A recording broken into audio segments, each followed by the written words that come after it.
Hello, everybody, and welcome into 3YTV's coverage of the OSCA World Cup 3YTV 165 from the high banks of the virtual Daytona National Speedway for the penultimate time here in 2025B. A one-time appearance for me. I'm Ty McIntosh, joined by my co-commentators Cameron Rich and James Watson, with my wonderful Peruvian sponge cake Carlos Acosta on the controls.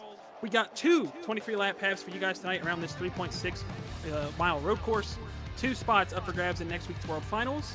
Up for grabs, fellas, I think we are going to have some hungry guys out here that want these wins, that want to race in the World Finals next week. And we've only got 2 spots, but we've got, I think, 14, 15 drivers right now. 2 spots currently for the winner of each half, and then there's going to be a third for the highest average finish of the halves, non-winners, and then some other provisions as well that we can get into later on that will set the World Finals for next week. But yes, sure enough, we should have a full field for next week's race, and and the season 2 races here in Florida. I think it's going to be a fun one tonight. Absolutely. This one's going to be a really interesting one. You know, the road courses always seem to put on a great show here in this league, and without Daniel Gore stinking up the show, we might get some new winners here. We're going to get some new winners here, actually. I wouldn't look too much further, though. I mean, we know that Redux has some heaters. So look at Santi P2, Jake P3. However, I'm a little biased here. How about Gilberto Javier Gomera? You see him on your screen right now. Provisional pole right now for the number 99 Weekend Woodsman Chevy out of Southern Speedco. A little biased, but I think we're going to have an absolute dogfight here. Absolutely agree, Ty. Missing some notable drivers, though. Hard contact for Adam Peeler in the barrier there. Ray Bracey not able to make it tonight. He is at a concert. I feel like he might still have a chance. So he's a fan favorite. We still have the fan vote for one more driver to go in. Not the fan vote, the driver vote, I guess. I wish we had a fan vote. That'd be sick. We should have done that. Other names that are here: Patrick Hahey, Adam Peeler. You saw him make contact on your screen right now. Santiago Aguirre. He is the driver to watch. He's in his penultimate race here in OSCA, at least as a full-time driver, sporting the old Dale Jr. Exalta scheme. One he painted himself. It looks fantastic. And the onboard with him, featuring the foot cam. A great track to have a foot cam. Yeah, Carlos, can we actually get a roof cam or an onboard cam with Santa here for his lap? See what he does here. Coming through the last chicane. This is probably the hardest part of the track, I think. So tight, and it's so easy to get messed up here, especially when you have traffic around here. But you're going to get it up to about 160 miles an hour here into turn number 1 for Santi. Hard on the brakes right about here. And then you got to get the car low down for this turn 1. Get it too far out to the wide because there is marbles way out there. Swing it through here. Aim for the Ferris wheel to your right. And, around this, I think it's 3.6 mile road course. Very awesome little, I guess, roval type road course. You typically don't expect a roval type inside of an oval to be that substantial road course, but this one is pretty fun. You got speed, you got winding corners, you got hard braking, and as someone who does the Daytona 24 each and every year, it is a great place to race at. Absolutely, and I feel like calling it a roval is actually almost kind of disrespectful to it because it is a proper road course in and of itself. Absolutely, yep, I would agree with that 100%. Definitely is in a different league than, say, Charlotte or, the other traditional rovals that we typically think about here. But Santi on the oval here now, getting up to about 185 miles an hour, I believe it's into the chicane here. And new chicane for this time around in OSCA. We have the paved chicane now that they did as of this year. Hopping over those curves, and that is going to be we're going to see that tonight. A lot of these drivers, you just really have to.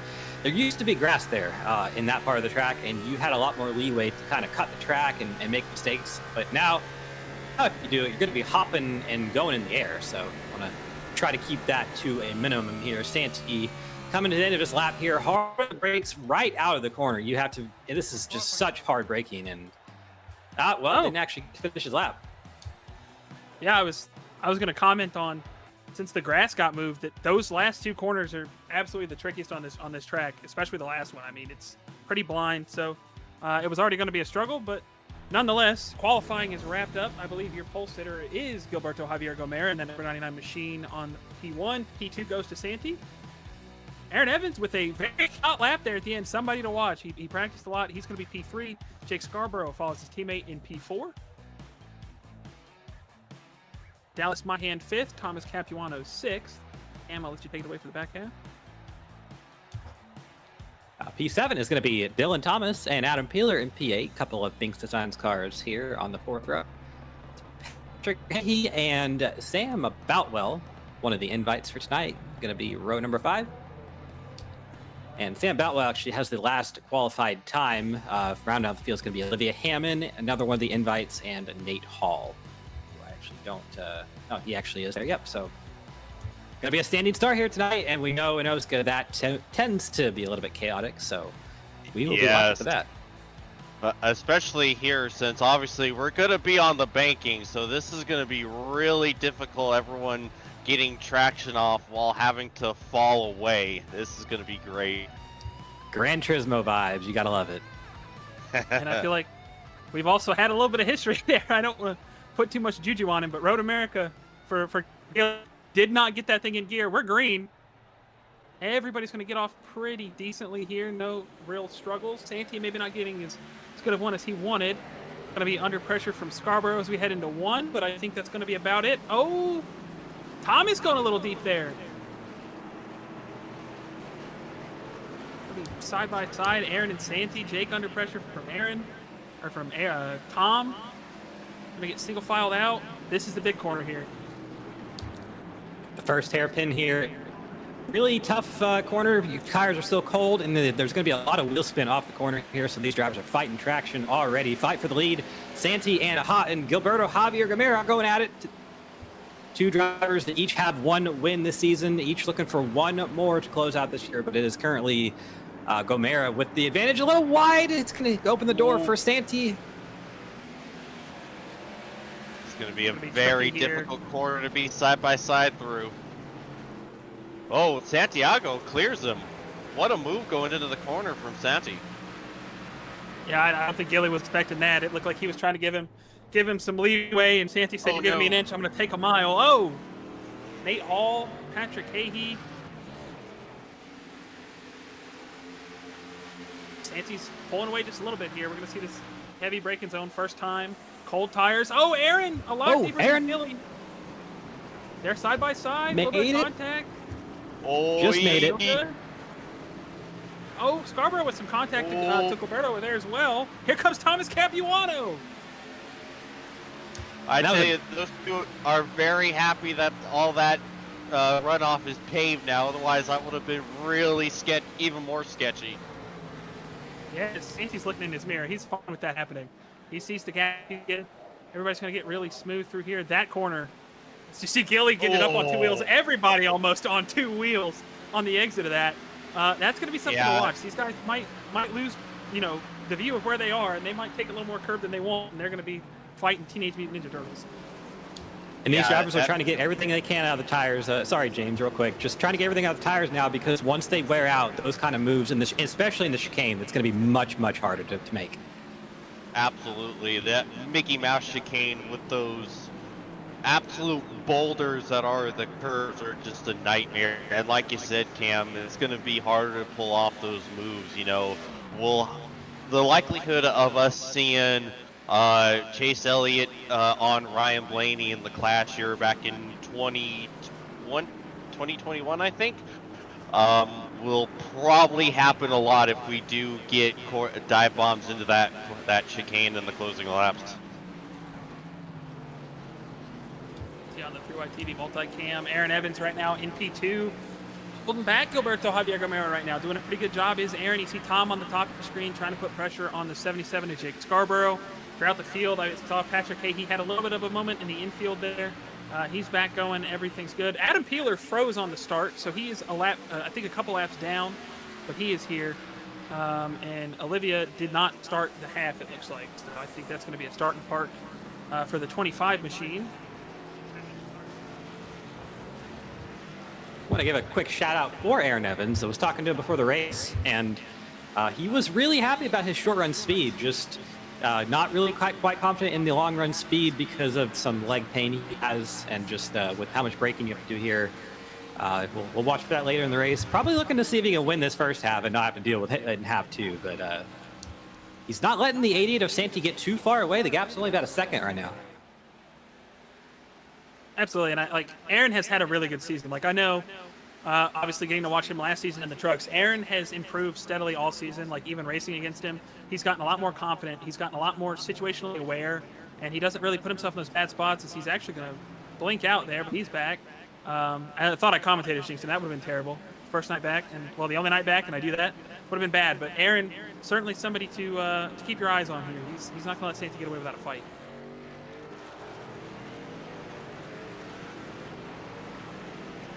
Can hear Thomas Capuano, also a driver that has a win this season. Got it earlier in, I believe it was Aldora, half number 1.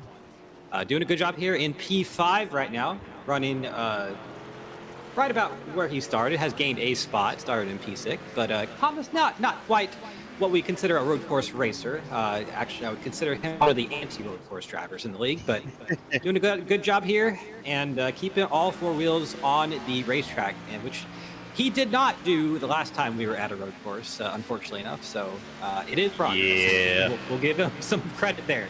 Credit where credit is due. What is Yeah, it this say is about road course haters? Yeah, you know, that's right. We don't have a certain noted road course hater here. I suppose the closest thing we could get is Thomas Capuano, but you know, right now it's certainly not the case. Like you said, Cam, having a great consistent run here in P5, and I think if you're Thomas, if you can just hold on to the P5 and just bring it home in this position in these halves, that's like the best thing you can hope for, especially with this being such a difficult road course. Yeah, and really just it's just coming from experience a little bit. Thomas, of course, being one of my drivers, it's or English is hard, but it's opposite to everything he kind of looks for in a race car. He's more of a dirt racer, and while there are similarities to road course racing, quite a few actually, there's also some very big differences in the way that you do things. So it's just really hard. You know, I've been around this game a long time myself. It's really hard to, when you get used to something, to go to another discipline of racing and get, you know, look at Jimmy Johnson in IndyCar. He is one of the best NASCAR drivers of all time, but he looked like a clown in IndyCar. So it's just like that. It's hard to go between disciplines as he loses fit to Dallas Mayhem. So move him right back to where he started. But, you know, if he can keep it on the road, I think that's a pretty good little day for Thomas. And to even further that point, you know, when Jimmy was on an oval in IndyCar, he ran well. You know, he had a P6 at Iowa, so that further proves the point of learning the new discipline and being comfortable in your traditional discipline. So we see, looks like a battle with E3. Yeah, it looks like Gilly starting to get in a rhythm there. Now he and Jake are gonna go toe to toe here. I don't expect too much to come out of this backstretch chicane. Gilly's a little too far back to really make any magic here. He's just gonna let Jake go on by, but out front, I mean, Aaron caught a little bit, but Santi's keeping his wits about him here. He's got about a 2-second lead head into this last chicane. Something that I feel like I'm on the edge of my seat every time I watch anybody go through this, just because of how treacherous it is, even if you're running by yourself. Because if you run wide, you're going to have to probably... And Santi ran wide. And Aaron runs wide. See, I just jinxed it. I don't know why I do that. Commentator's curse. Well, the good news for both of them is they have a 4.5-second lead over Jake Scarborough, so they're really both going to lose about the same amount of spots or time. And Jake's currently under fire from Gilly, so that's a battle brewing about 4 seconds behind. Really, they didn't... Aaron caught about a second on Santi with that mistake somehow, but neither of them lost too much time on third and fourth, which is pretty funny to think about. So really, that did... Oh, hey, he's in the wall. Oh. That's in that chicane. Yeah. Patrick ouchie right there. To your point about Patrick's really a road course guy. He's been pretty decent on the ovals. for what he's ran this season. So just an unfortunate run there for him. But Santi had to reset. He's got 0.8 of a second now to Aaron, and Aaron seems to be pretty decent on the infield. I think Santi's a little bit better on the backstretch chicane and the front stretch chicane, but Aaron through the infield has kept him pretty modest. As Daniel Gore in the YouTube chat says, low-key sad I can't run this. We're not. This is exciting. We have 2 cars right? Yeah, there's actual doubt on the race winner. Would you look at that? Daniel Gore's not even entered, and he still won the race. Oh, man. So I lied. I think Aaron a little bit better than Santi right there through the backstretch chicane. Going to be a 0.7 of a second off. You look at the top of your screen on the 3Y TV multicam. Gilberto putting some pressure on Jake as well.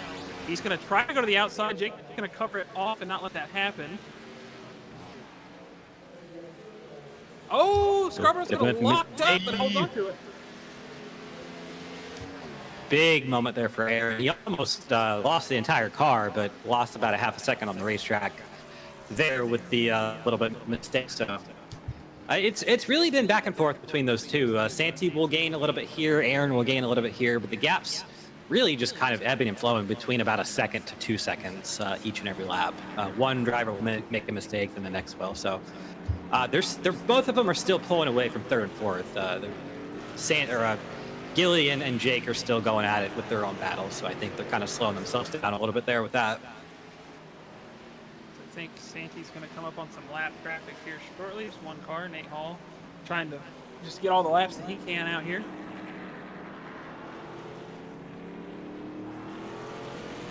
Ooh, big lockup for Jake. Oh! Almost opened the door there for Gilly to make the move, but Jake got it back under control just in time to keep that move from happening. So here he comes back onto the oval, and Aaron Evans was able to get around the lap car. Nate Hall, now both of these drivers will have to do it. Shouldn't be too hard right now. They should have to draft, and if Nate is a good lap car, he will let them by going into the chicane, hopefully. So we'll see if that happens.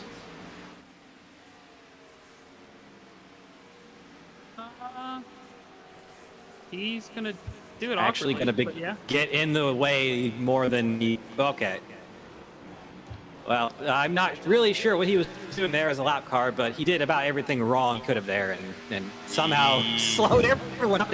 So hopefully a good lesson learned there for Nate Hall to just probably get out of the way a little bit earlier than he did there and not do that again. But that certainly did kind of kill our battle for third place, quite rightfully so. Yeah, it was the right there.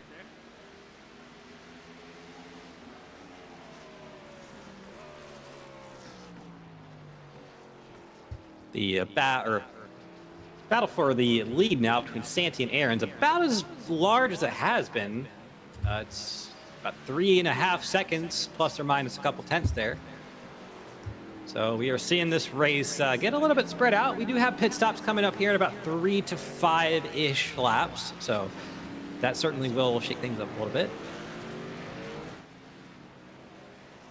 Yeah, I think it's the tire wear that's starting to kick in for these guys with how hard they were pushing each other early on. Santi might have been a little bit smoother. Aaron might have pushed it a little bit. Jake Scarborough, though, I think is starting to put some pressure on Aaron here. And Santi's just looking really smooth out there. He had a lot of pressure earlier on, but I think he's gotten into his groove and just clicking off some consistent laps. So he's doing exactly what he needs to do. Just be consistent. He doesn't even have to worry about behind him now. He's got a pretty big lead. I think it's actually grown a second. Aaron made another small mistake there. So almost 4.5 seconds now the lead for Santi. Yeah, Santi's on absolute cruise control, but it's still really cool seeing Aaron Evans up here running a commanding P2. You know, he's been down on himself a lot this season, but this is an absolutely incredible run, and if he can hold on, he might be able to bring home the win in half two if things hold. Yeah, absolutely. And to just further your point on that, he probably, I think he'd probably even say this himself, started the season a little bit rough, but you know, by when we got to around Charlotte a couple months ago, we almost saw him actually win that race, and he put off a good defense to Daniel Gore for about 40 to 50 laps in that race, or 30 to 40, I think it was, and just lost it at the end. So, you know, that's nothing. That's not a lot of people this season can say they held off Daniel Gore for any amount of laps. So for Aaron to be able to say that he did it for most of a dirt track, I think that does speak to the fact that he is improving a lot, and you know, there's going to be growing pains. Progress, especially when it comes to racing, is never linear. It's always a little bit here, a little bit up, a little bit down, but definitely the overall progress is being made. Absolutely. He's been like a cool guy to, like, obviously me being on track puts it a little bit of a different perspective, because like I'm always aware of who I'm running with, and like I've noticed that Aaron's been getting a lot better, and he's practicing a lot more, and he's putting the time in, so it's been nice to see him get better. I think we've got a quip from the race chat from Patrick A. He said that lottery tickets are more predictable than these cars under braking. So that's a good one, I would say. I think it's pretty valid. Maybe we're seeing these guys start to struggle with the tire wear and the brakes and keeping them cool. So we see Jake Scarborough wheel it through the bus stop. A lot less wheel hop that time. Going to be under fire from Gilly here for position for 3. And yeah, not a lot of downforce on these cars, so why these guys are struggling. We don't have the giant ass spoiler, or however Dale Jr. calls it, package here. We got those average, we'll call that, size ones, with about 3 inches, I think it was. I think it was actually 3.5, but yeah, huge spoilers. Huge. But not a lot of downforce provided to the drivers under braking, or really anywhere else with those kinds of spoilers. So it is all about how much you can be discretionary with that right foot, and especially now with the tires gone, you're really, if we have a foot cam, I don't know if we do, but it probably would be pretty interesting. I mean, I think we've got one attached to our race leader, Mr. Sand.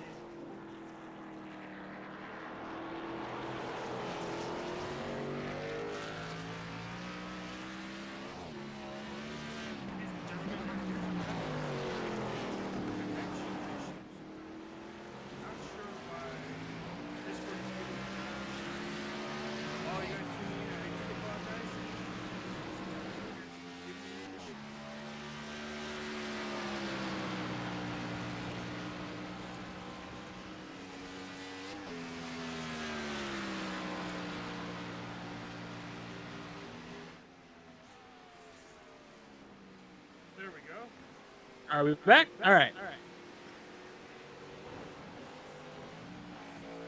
There we go. Oh, we got a battle. Gilly gonna look on Jake. Nothing really coming out of it there on the entry. These guys, I mean, I'm seeing more turtles than I would like to see them hitting turtles, and it's making me jump.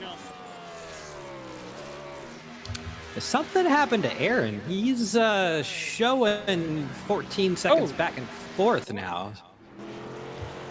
I'm gonna go back and see if I can find that. I think it was somewhere on lap 9. Oh yeah, no. Oh, yep, just right here. A little late on the brake. Got it loose. Actually, I don't even know if it was late on the brake. He was a little squirrely coming out of that corner. Ran a little wide. I don't think he ever got the car planted. And then he just ended up sliding into the barrier there. So unfortunate for Aaron. Obviously, we have the second half, and I think he's going to rebound pretty well for that. Santi's lead is way big now. He's pretty lucky with that one. I gotta say, I speak from just sports car experience, but usually locking your brakes in that corner is a race ender. So the fact that he's still going is a pretty big miracle, and hopefully not too much damage on that machine, where he can it's not driving too terribly. We got pit stops for Thomas Capuano here. think we should be seeing everyone in here within the next 2 or 3 laps. That is a good question. Do we know what the fuel size is? I can probably get a quick word here. Will give me just a second. I heard it was 10 laps in practice, but I also heard it could be up to 14. That's a pretty big discretionary number at this racetrack, so assuming that Tom didn't have more, I mean, obviously everybody else is still on the track, but yeah, I'm not really sure what the real number between those two is. I'm hearing no idea from the race leader. Yeah, that tracks.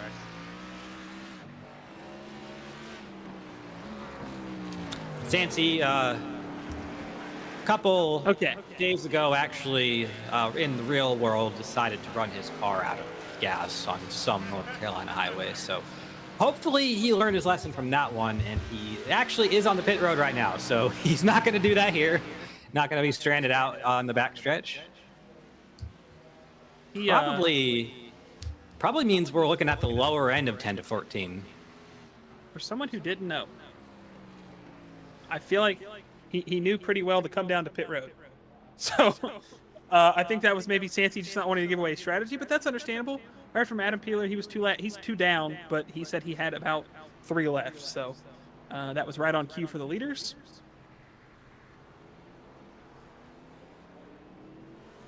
See Santi going to exit pit road. Aaron also in, as is Gilly.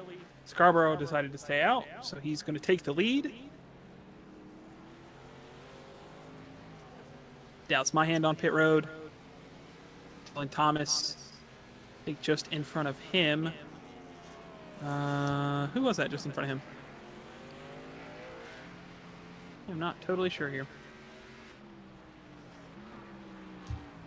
I might be on one. I don't know. Showing any penalties right now. Everybody good? Clean and away. Oh. Oh no. Yep, he did. Emotional support pick. Oh man.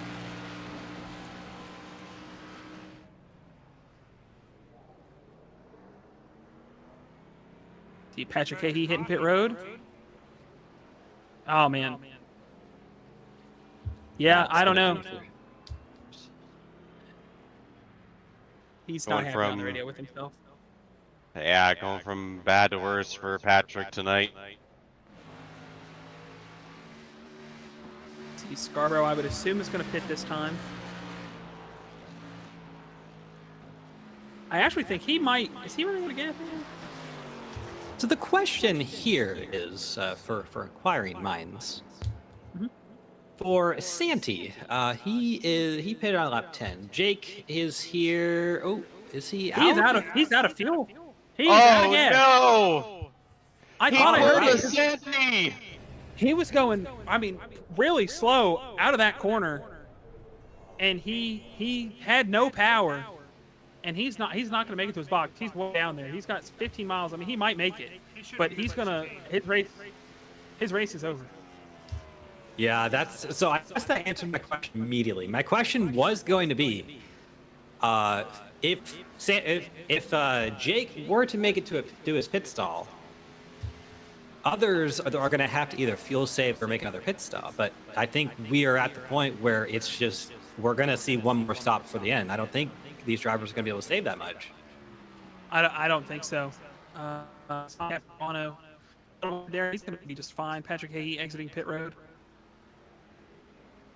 I mean, he might make it, but this is a crawl now for Dick Scarborough.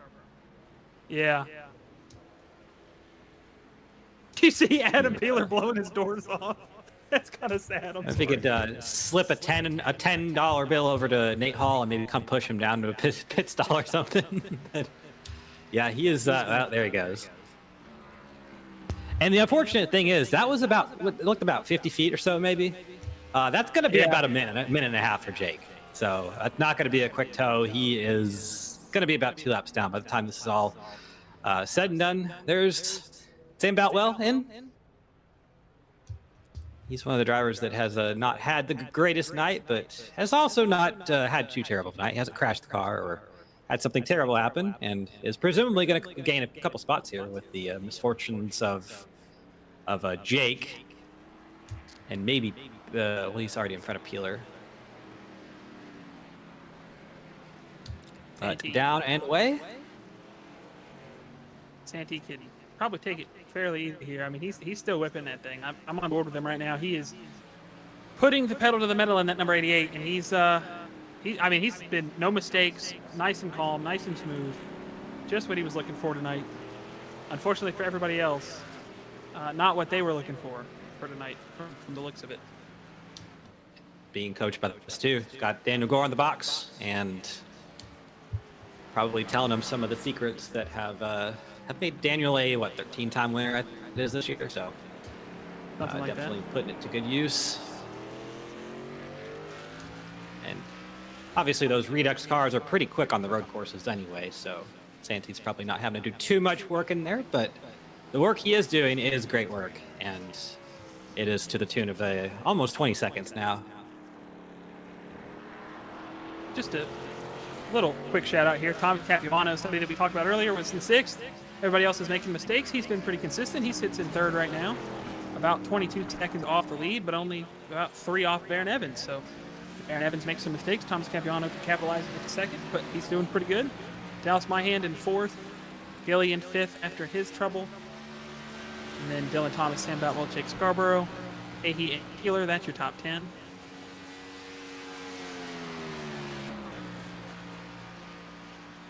Yeah, we'll have to see what the official gap for Jake is. It is over a lap, but I should update that here on my end. It's a lap and some change for him.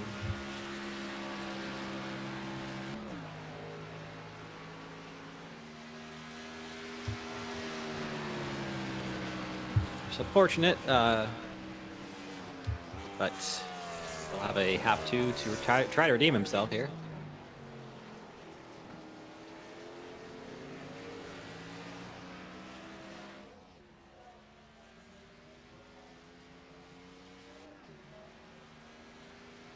All right, well, I mean, we're sitting here, what are we, 10 to go. So things can happen. I mean, this is Daytona. This is road course racing in OSCA. We have seen some shenanigans be afoot. As Daniel Gore is hyping himself up 14 times this season. So how many wins he's got this season? Really? Yikes. That's enough. Didn't know we let him stink the field up that bad. But I feel like something's telling me this isn't over. I know it should be at this point, but you know when you have that that little tickle on the back of your neck, your spidey senses. I have my spidey senses. Well, yeah, and you might be onto something. Oh, sorry. Go ahead. Especially since there's so many at a track with such hard braking zones as Daytona Road. That alone already makes it a high likelihood of a mistake. And, we've talked... Oh, yep, like right there. Nate Hall's night continuing to go from bad to worse here. But, yeah, and as we've seen, there's not a whole lot of runoff, is Aaron Evans almost making the same mistake he made earlier?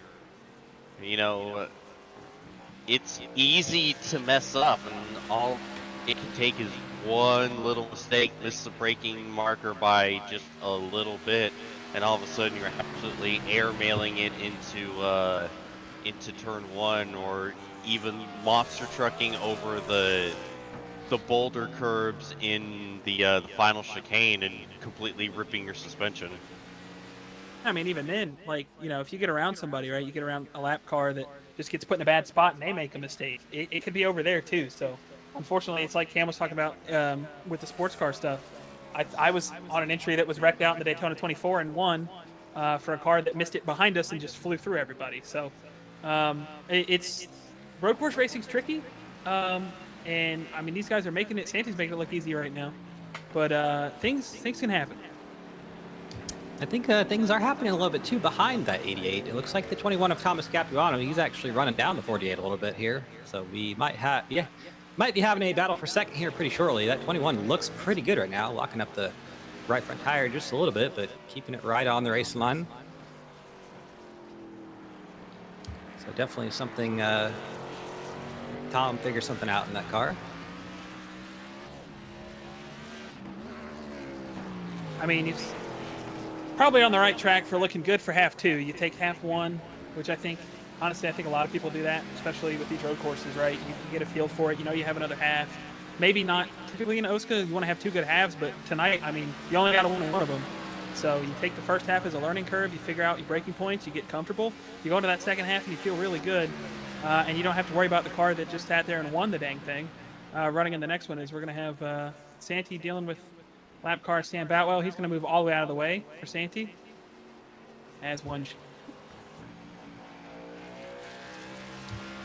I bet you that Tom, I bet you he's looking out his windshield and he's studying that 48 just a little bit. He's been quick all race and definitely a little bit quicker than Tom, up to this point. And, it is one of those things, especially on a road course. I think it is, if you get yourself in no man's land where you're not really around anyone, you can get yourself into a point where you just start kind of driving badly. You start missing your marks just all the time. And then when you get around someone, it can kind of trick your brain back into, hey, this is what I'm supposed to be doing mode. And I think Tom he's learning a little bit from that 48 and judging his racing lines and braking markers off of him a little bit, and it's making him better. So it's definitely good to see that. A little bit of a mistake here from the 47, and that is hard in the wall. That's pretty heavy Can't contact. park there, mate. Aaron, pit road. Thomas Capuano, pit road. Oh! Yep. Some second pit stop for these guys. Yeah, both these drivers decide to take it a little bit early, which is there's my hand as well. So that is an interesting ball. We'll have to see if they take tires or not. I have to imagine they would. Yeah, I don't think there's any chance that they would try to finish it. Nate Hall going for a burnout there. Somebody can tell him he's got to win the race first before he's allowed to do that. I didn't even know where he was. I'm not gonna lie to you. I thought he was going backwards. I thought that was in the last chicane. I was gonna have to get out of the booth and start waving my arms at him. Oh, Aaron Evans! Oh, both of them in the wall. He's in the fence. They're Yeah. both in the fence. They're all in the fence. I think that right there kind of solidifies what I said. I think Thomas is pretty much copying everything Aaron's doing right now, even the hitting the wall part. They pulled the Jeff Gordon. But it doesn't look like it damaged them too much. Another one of those things that can definitely end your race in the 24 hours. Or if you do that in a GTP or something, hit that wall, you are going to be donezo. So both of them got away with it. Aaron is way deep on the brakes there, keeps it under him. Actually, not too bad of a corner there. And these two drivers are now about 57 seconds behind Santee. Santee has not pit yet, so he's going to be doing that now. Nice and smooth onto pit road. Really, if you're Santee, I would just probably go like 3 under, 2 under. Make sure that just whatever you do not get a speeding penalty or any type of anything here, because you have such a huge lead. It's not worth it. Yeah, it's really not. I mean, what are you gonna gain? A couple tenths, maybe a second or two, but you speed, you speed on exit, you unsafely exit. He's just gonna top off. No tires here for Santee. Interesting. Interesting, yeah. Was there no tires for? I mean, the gap is still about the same. Aaron Evans took tires. Everyone else took tires. Aaron Evans does have a slowdown. So I would assume that's probably from that backstretch chicane. He's going to let Thomas Capuano go. So that's going to settle it out for right now for position number 2. 7 laps to go this time by. I think what you said might be coming true to life. I think we might see that gap come down just a little bit. Just because tires definitely do matter here. Ooh, Thomas way out there in turn number 1. We have a dead Nate Hall on the backside of the racetrack. He was sitting there on the second horseshoe. Thomas way on the brakes, so he is having big issues with that the brakes right now. Cannot keep the tires from locking up. You don't want to go too wide here. Army wants to say cold tires, but maybe not. Oh. They're both going off. Oh! Aaron just locked it up just a little bit at apex and ends up putting them both off.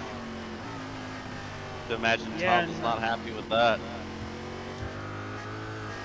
The boxing gloves are off, but in reality, I think both drivers were going to miss that corner no matter what. It's just unfortunate that they were next to each other when they did it. One's a little more than the other, but Aaron's going to give him the spot back. Nice and courteous. That was sportsmanship. Yep, awesome and fair play to Aaron. You'll love to see that. What a lad.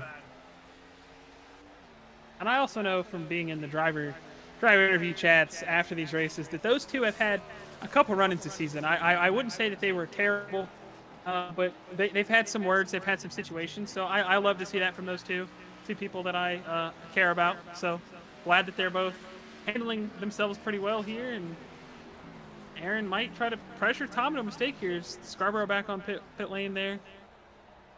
Tom not going to make a mistake. Aaron doing pretty good to just stick to him. Yeah, you love to see it. Just good, hard, clean racing. Mistakes on both sides, but the sportsmanship was good to see there, and glad to see that they're able to keep going at it, really.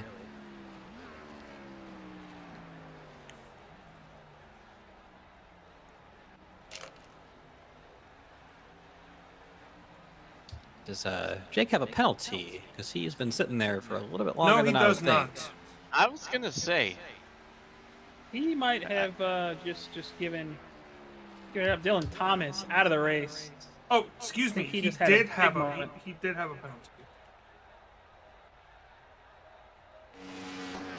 Dylan just came in and decided to not finish this one up, so he's going to call it a night there in the 03 machine.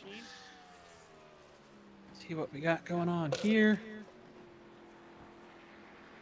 Nate Hall around in the infield right at the end of it. We're probably going to keep an eye on this battle for second. The rest of the race, it looks like that's going to probably be probably not go away anywhere. And if these two get to battling a little bit more, we might have a 3-car battle for second, because Dallas is about 5 seconds behind him. So that would be a good little scrap there. Santi not losing too much time on those old tires. The gap is still 34 seconds. I think he's actually extended since he came out of the pits. I don't think the little bit of an issue they had. Oh, Tom's going to get a little sideways, but he's going to hold on to it. Dirt tracking that thing. A huge opportunity for Aaron here onto this final chicane. Tom's going to give him the bottom. Slide up here and a send from Tom. Oh, he's not going to make it. He is not going to make it. No, that's technically neither. That didn't. No. Aaron didn't get through the best. He caught a lot of the boulder curbs. But yeah, I imagine Tom is a slowdown from all that.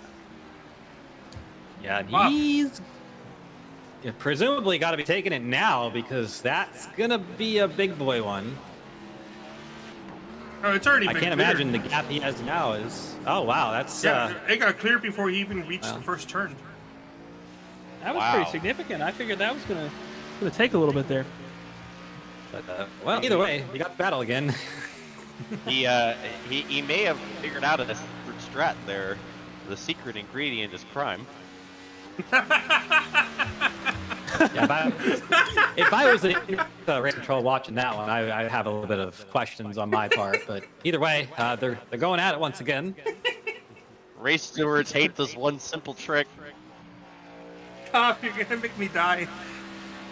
Just don't take the point. Dallas Mayan closing in on these two just a little bit while they're having their shenanigans. So keep your eyes on car number 7.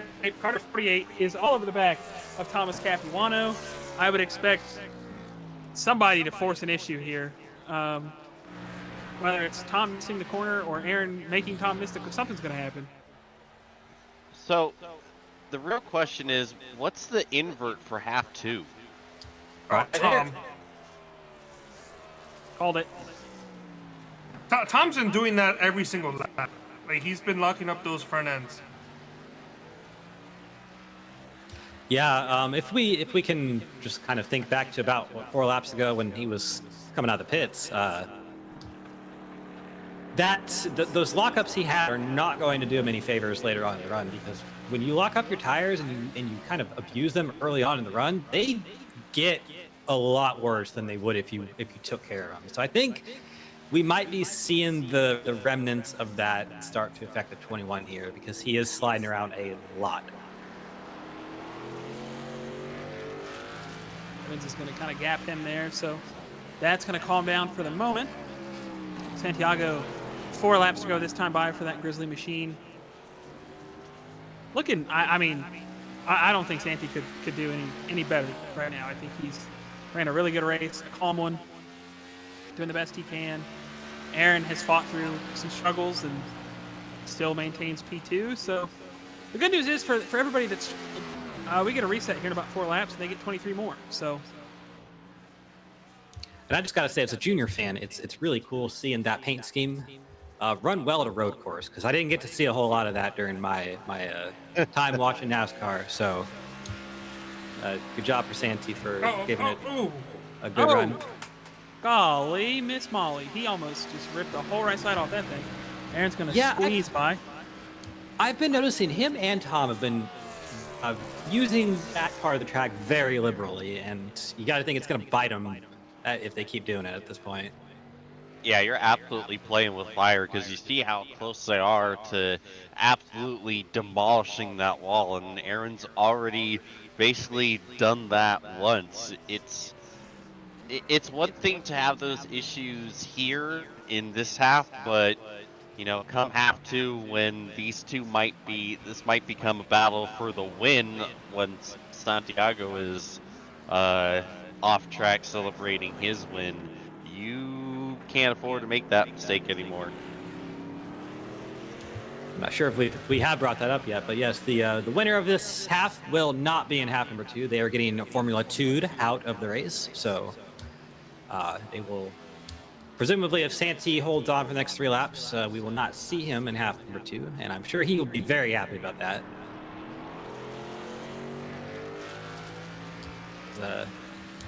As a racer, I love racing, but if there's an LCQ and I don't have to be a part of it, then that's always the better choice. Oh yeah. Yes, sir. I am living proof of that right now. Where am I? Here. Oh, Tom having another issue. Yeah, if he keeps doing that, he's gonna be Dallas Mahan food here pretty soon. That gap has shortened quite significantly. Oh man! And there's a Hall with his about 10th wreck of the race, I think. So gets it going again. Yeah, no disrespect to Nate, but you know, he's definitely been one of the most exciting aspects of this race. Maybe just keep one cam on him. Call it the hall monitor, if you will. Why am I laughing at that? I was gonna make a shark bait ooh-ha-ha reference with talking about Dallas Mahan food, but that was thrown out the window. Yeah, and I just want to say, no disrespect to Nate, but I do just want to make a point that online or offline practice does exist. So maybe for next time we try that first and see where that gets us. I don't know, but you probably don't want to be doing your practice in the race with people trying to get themselves into the World Finals. But that's just the opinion of some commentator who's done nothing ever in his life. Can we get a Gatorade warning? Like, I'm mid-sip of Gatorade and you're going to drop a bomb like that. Can we get a warning on that up here? I don't have Gatorade. Oh, Tom, hang on to it. We can't show that on 3Y TV for free, shaking that much ass. Come on now. He's working that wheel.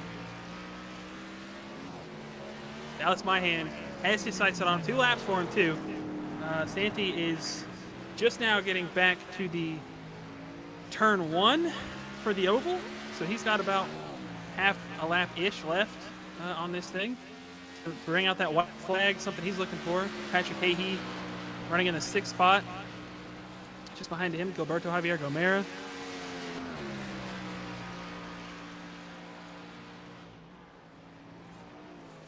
And we've just been given word that we don't actually know whether there's an invert or not. That's yet to be decided. Yeah. So we are here, and what is it? What's that game where whose line is it anyway? Where they say the rules are made up and they don't matter. Or something? And the points So don't matter.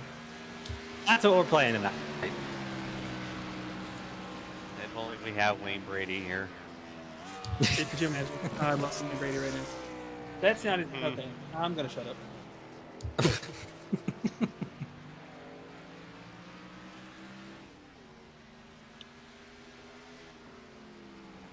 Well, Santi with the drive of his life. He has not put a foot wrong, so just one more lap for him, and he has his second win of the season, and it's important of the season.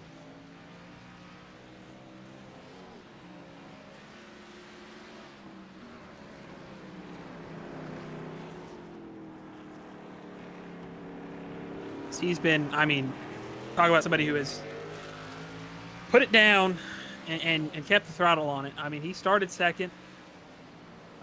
Gilly obviously with a fantastic pole lap, but Santi got to 1 and just took off running and never looked back with this thing. I mean, Patrick Hahey, that's on the backstretch. I mean, we talked about it. This is his second to last full-time OSCA race, so he wanted this one. Talking to him earlier, I know he said that I think a family member, I can't remember who, so I'm sorry if you're hearing this, but he had the race on at his restaurant, so I'm sure he's enjoying watching this.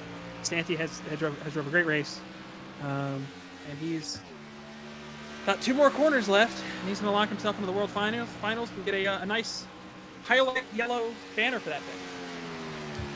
I think the best part of it all is Santi. He learned how to trust the fuel light. Did not run out of fuel. That's the most important thing. His teammate Jake Scarborough, however, did not. Santi, if you watch this at any point, please teach Jake a lesson. Actually, Noah, too. Yeah, he's our fuel for a reason. And I know he's watching this. Hi, Noah. Put gas in your gas tank. Wink, wink.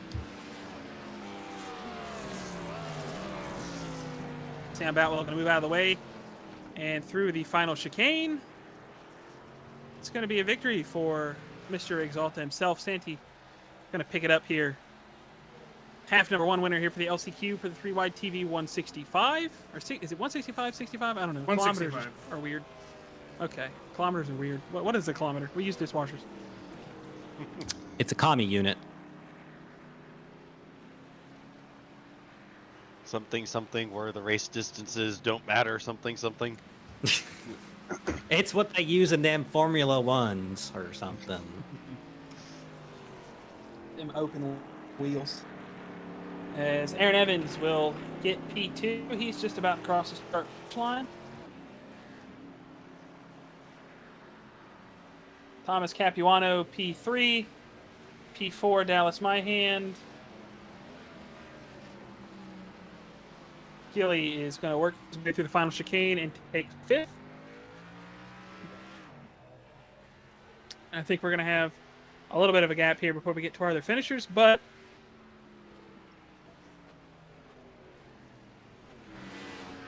I think we are getting there. There's Patrick Hahey going through the final chicane. Nate Hall just finished. So Patrick Hahey will be the last guy. I think we are going to get a word with our race winner here.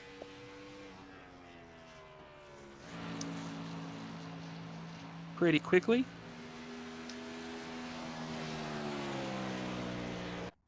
Some goodwill being shown between Aaron and Tom. Good to see that. That was a great battle between those two all race, and hopefully we can get part 2 of that in half number 2.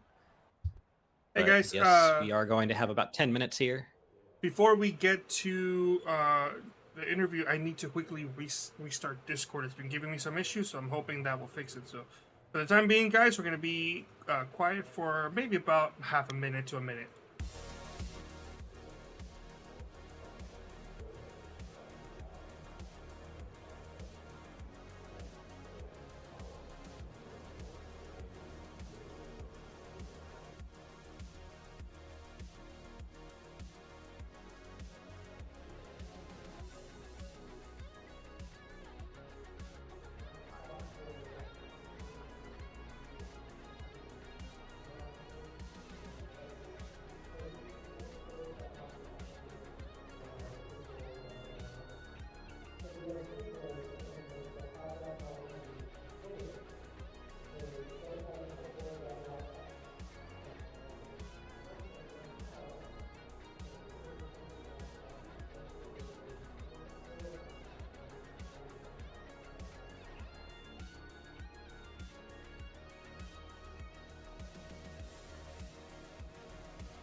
right, I think we're back, ready to go here. You see our race winner Santiago doing some burnouts. We'll chat with him in just a second, but before we do, go back over the race results one more time. Obviously, Santi taking home half number 1. He will lock himself into the World Finals and exempt himself from half number 2. Aaron Evans second, Thomas Capuano third, fourth for Dallas Myhand, fifth for Gilberto Javier Gomera, sixth for Patrick Cahey, seventh for Sam Batwell, eighth for Nate Hall, ninth for Jake Scarborough, 10th for Adam Peeler, Dylan Thomas 11th, and Olivia Haman did not start. So Hammond, Haman, I don't know why I say it like that. I'm kind of weird. So Beautiful. 10-car invert, Peeler on pole is what I'm seeing. So we're gonna get Santi up here. He is finally in the interview waiting. So I guess James is everyone he wants it. Interview our winner. No, I'm kidding.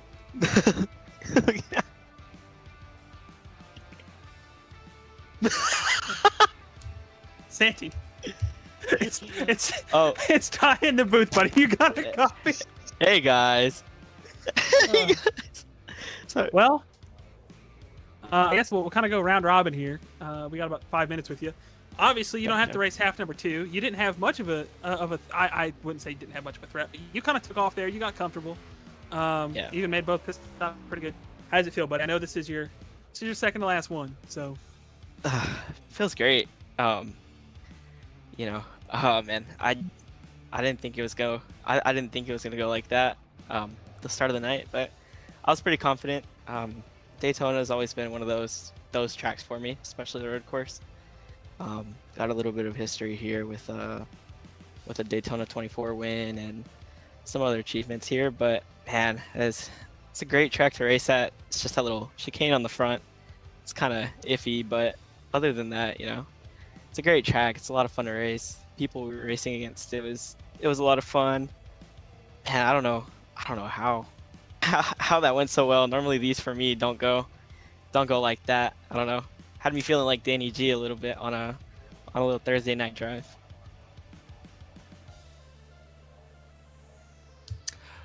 Well, I had a question for you. Okay. Did your we saw that Danny was being your crew chief tonight. Did he remind you of your little incident the other day and make sure you put fuel in the car? Oh, yeah, no, he sent a chat to my thing on iRacing a couple times. Said the same thing. Said, what did he say? He said, keep an eye on the fuel. So Should have told somebody else. oof, I wasn't gonna bring it up. yeah. Nah, Yeah, it's all right. redux and fueling the car up is it's a Apparently. weird thing. Yeah, I want to say fueling the car up and money shifting are what we're known for. But Lots of power engines. yeah, it's crazy.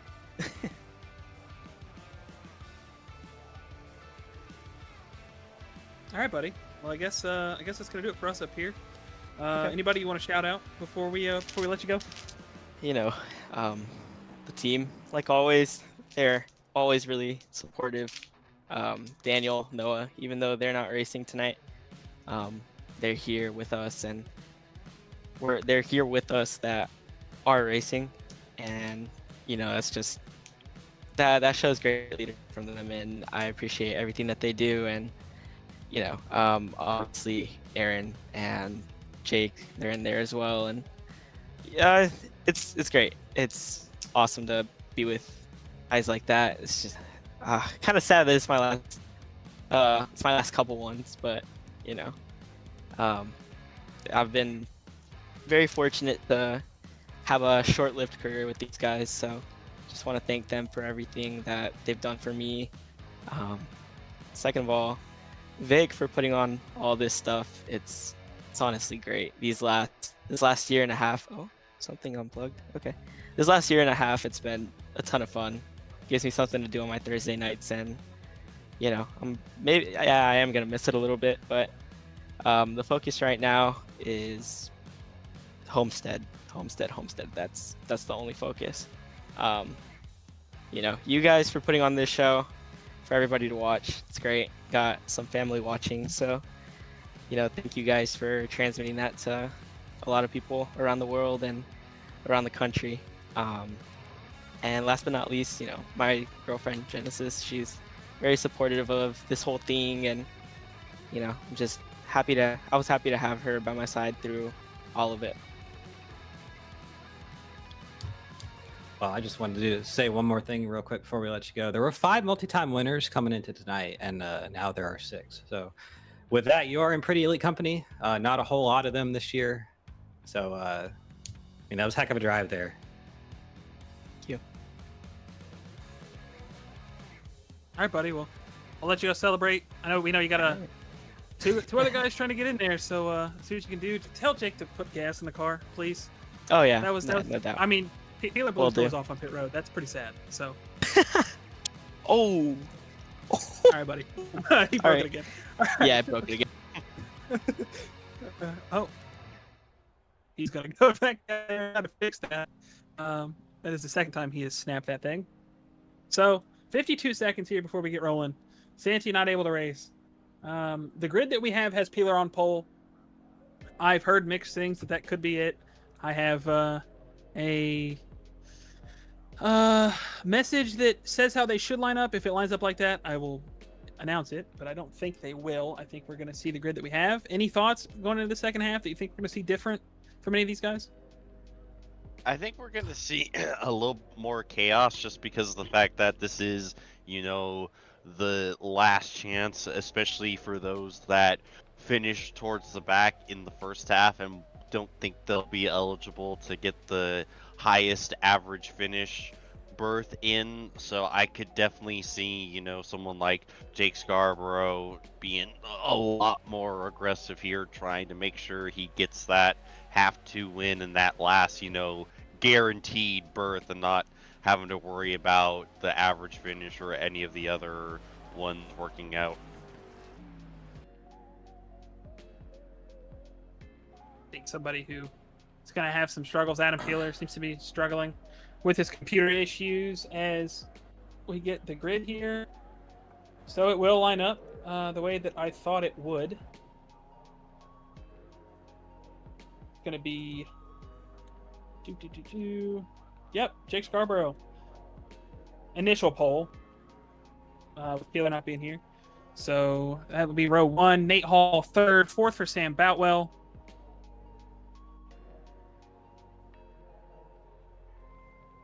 Patrick Cahey, Gilberto Javier Gomero. That is the first half of your field.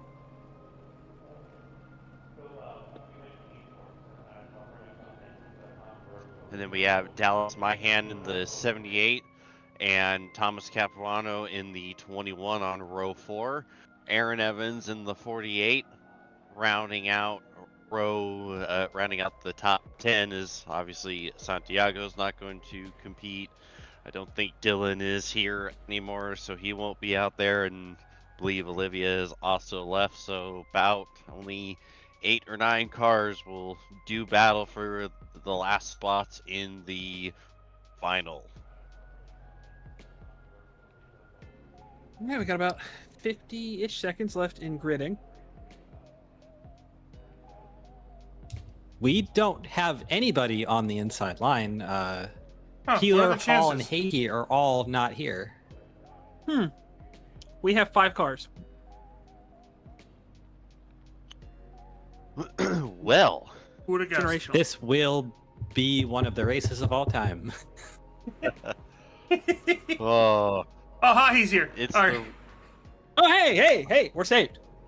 I thought Hey. I thought it was gonna be the rare single file standing start. This will be fun. It will be I think something. somebody should just get on the PA and tell them we'll hand them a free bag of Lay's if they start and see if somebody else gets out here.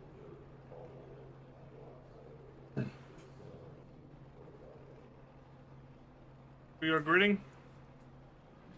All right. Green flag should be out momentarily. As there it is, and away we go. Jake Scarborough with a jump. Patrick Oh! Ahey does not go. Oh, Trouble for Aaron no. Evans. Oh no! You had a good chance of winning this race. Off into 1. That- Scarborough's going to lead. Aaron Evans That has a is meatball. wild. Oh, That is- what a shame.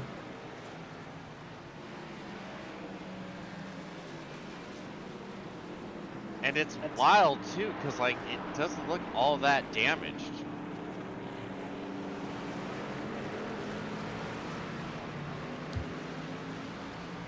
That's well. That's Yeah. I think all you can say about that is that's a shame. Obviously, nothing Aaron could have really done there. I mean, you see the green light come out. You're going to want to get on that thing and get it going. And Patrick obviously struggled to get it going. He did apologize. Obviously, almost irreparable for Aaron Evans right now. I don't think there's much he can really do. He's going to try to get that thing fixed and hope that a miracle happens. But I don't think there's enough cars on this racetrack for enough to happen for him to get that time back. Yeah, I mean, I feel like it's not going to be that long of a repair. I feel like it's probably only going to be like a 30-second meatball, so it's not going to cost him an eternity's worth of time. And so if someone has an issue, has a penalty on their pit stop, he's not out of it at all. And with as few cars as we have on track, he still has an opportunity to get the average finish golden ticket, especially if some of those have issues. You know, like if Capuano has an issue, my hand, it's definitely not done for Aaron Evans in any stretch of the it. Certainly not. I think he has shown that he was the quickest of this group of cars that are currently on the racetrack. So I think he probably will pass at least one of them, or maybe 2 or 3 of them as we get through the 23 laps. But well, depending on how much damage he has, we'll see.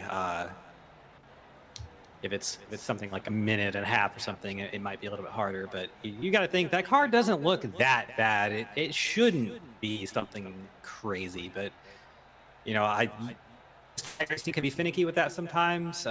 Sometimes you have a car that looks perfectly clean, like it just came out of the race shop, and you have like 2 minutes of repairs to do. So we'll see, I guess, when he gets going. If he unchecked his tires too, would also help him. But yeah, right there. So he's going again. I think he should be able to make up some ground. But yeah, he's about half a lap behind now. So time to make up for him. Yeah, I mean, he has all the laps in the world. You can never really tell, especially with this car, when you get a hit like that. Like, he looked fine, like you were saying, but it makes you wonder if it was wheel damage, if it's all repaired, if that was everything that was wrong with the car. Jake Scarborough's going to dirt drag it through the backstretch chicane there. Everybody else is pretty spread out here. Not a whole lot going on. Everybody's kind of minding their business, so have to see what comes of this. They're going to be pretty spread out.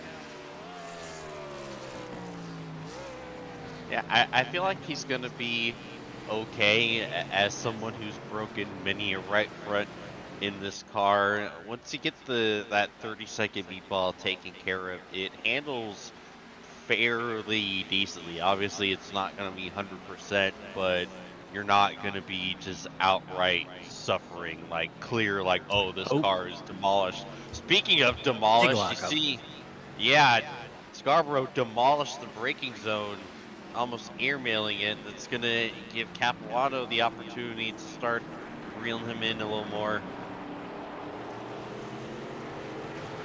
And that's such an easy thing to do in these cars. When you see a car locking up, basically it's usually when a car is like turning left, it'll lock up the right front tire, usually the opposite side tire to the turns, because when you brake, and these cars don't like to brake and turn. No race car really does. But with a lot of race cars, if you let off the gas, you know, the downforce will slow you down. Not with this. You let off the gas, or you let off the brake, and you just stop braking. So you can't really do that because you will just go off the track. It's kind of a weird thing that separates stock cars from like other road cars. It's just the way the braking works. It's essentially, I've heard a lot of drivers say it works opposite than it does in like other road cars. The braking. Probably a pretty good way to put it, maybe oversimplifying it a little bit, but you do have to treat the brakes very delicately, or else that kind of situation is so prone to happening. Yeah, that's the fun about driving a big, heavy automobile with the aerodynamic efficiency of a Brett. They don't stop or turn too good. Got a little bit of a battle for the lead right now. Thomas Capuano starting pushing pressure on Jake Scarborough. Just behind them, Gilberto waiting in the wings for something to happen for him to take advantage of. I like to think of these cars as like Kirby. If Kirby were like really heavy and like had zero thought behind his eyes. These things are just chunky on these road courses. You got to fight them, but they're fun at times. I will say, don't get me wrong. I've had a lot of fun in this thing. Oh, Thomas Capuano in the grass. Oh! Kirby found that forgotten land. I don't think he was having fun there. I think he was looking for one of the crystal shards there. And that's a code brown moment, because if you get that wrong, you shoot to the left and there's a wall there, and that is race over for probably you, and you're probably going to get hit by another car. So, yeah, that's code brown, and he kept it under control there. So, good piece of drive. And I mean, Tom, he went into the grass, the dirt. It's kind of where he's most comfortable at anyway. So, not really too surprised with that one, but a good piece of driving. Scarborough's gonna get free of some pressure for a little bit, try to lock in here.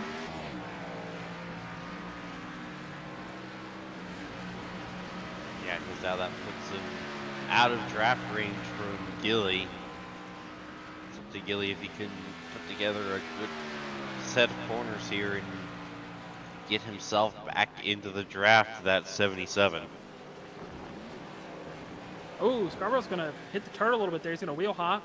Gonna give a little bit of that time back towards car number 99. Thomas Capuano now trying to get back into a rhythm. About a second off of Gilberto. And he's going to give a lot of that time back. That is arguably the second worst corner you can screw up, because that's one of the fastest parts on the track. So you mess up that corner, you're giving up all of the speed that you could have going through NASCAR 3 and 4.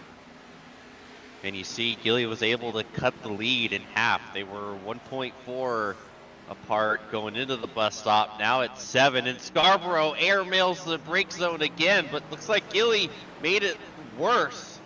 So now all the time that Gilly gained, he just gave it back to Scarborough. That's gonna be pretty tricky here. Like, I feel like that's probably one of the toughest corners because of how much speed you're carrying it into one, and then you're trying to get off of the banking and get it flattened out and not wheel hop. So we see both of them struggle there. Jake's going to take it nice and conservative through here. I think Gilly pushed it a little. They're both going to run wide, actually. I was totally wrong. And that's a corner. Sorry, that's a corner where running wide doesn't necessarily mean you miss the corner. That you can kind of slide out there and run. You do see that with a lot of the road cars that run here. They do slide out wide there a little bit to get the huge run off. So I think they're kind of figuring out. Ooh, Aaron is way off there. Just before, he was your quickest car on the racetrack that wasn't in a draft train, but definitely don't think it's going to be this lap. He was still the quickest He's car. Just driving a little bit upset, probably.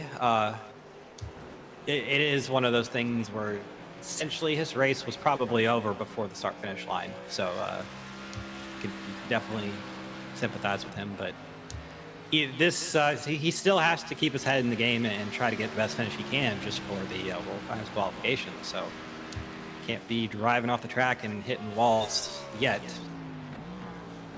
Yeah, and to go back to the point you were making for that, yeah, that's the thing about turn 1 here, is that there's so many different ways you can take turn 1. You can go out wide, kind of brake a little late and cut down. I like to cut kind of early, like enter in low and then kind of drift out, kind of diamond it a little bit. But there's probably like another 4 or 5 ways you can take that corner, and all of them be viable and quick.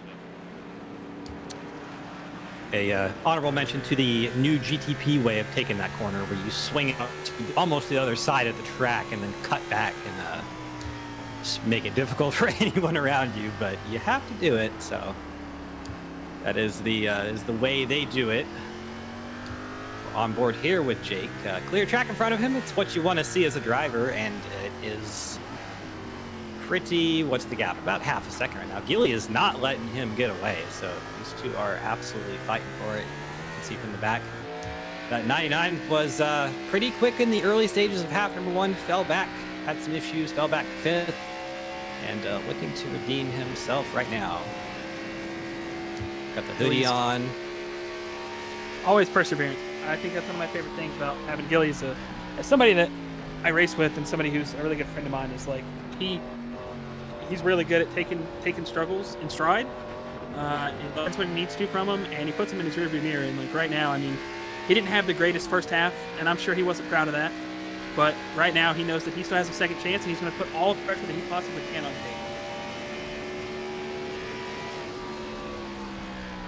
See the sparks from behind that 77. We're going to see a little bit more of that tonight. Ooh, some big braking for both of these. And somehow they both made the corner. I thought they were both going to the left of that curve. That was interesting. Yeah, but you saw Gilly kind of flip the turtle there in the center. That cost him about a tenth or two.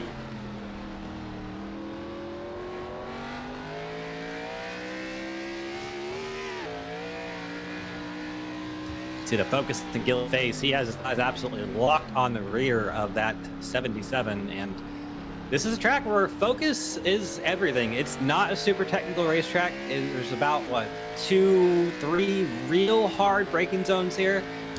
But it is really quick, and you got to keep your speed up here, or else you are going to be having a tough time. Did he break his bumper? Braking under you.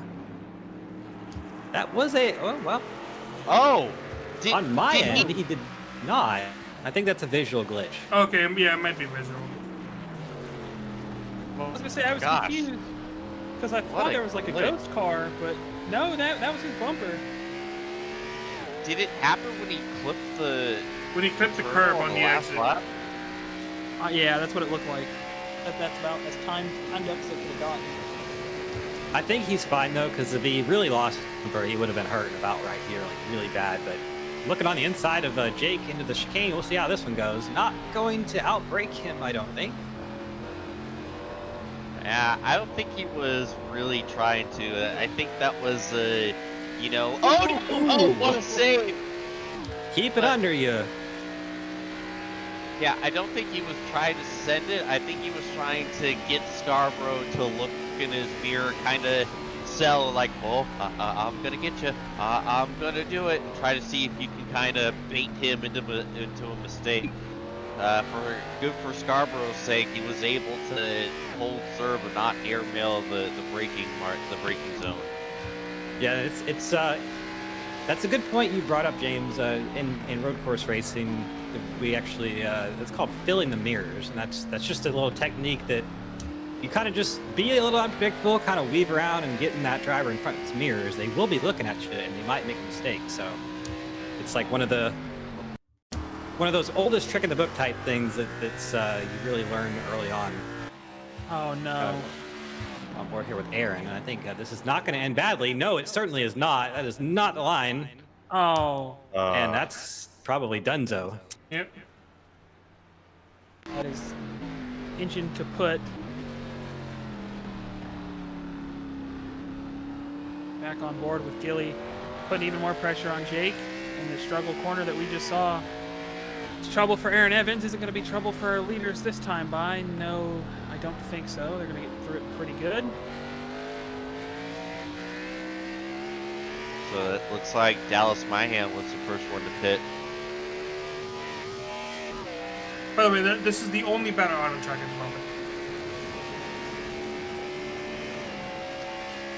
Yeah, looks like Capuano also pit as well. So, yeah, with those two pitting, these two are a eternity out in front of anyone else. The drive in. Oh, man, Scarborough got all the turtles, all the curbing there, and that just killed his speed. This is going to be a great opportunity for Gilly. These cars sparking away. Whoa!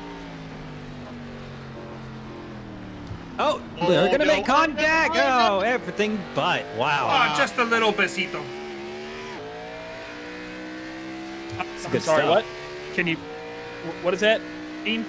A besito, just a little kiss. Okay. See, I didn't know. I'm sorry. Just a little guy. I didn't know. Okay. Jake is strangling that left front tire every time he goes into turn number 1. I gotta think that's gonna bite him here before too long, but got about a maximum of what, like 5 laps before he gonna see his driver's pit. So Yeah, it's hold on now. I hope I never hate anyone as much as Jake Scarborough hates his left right.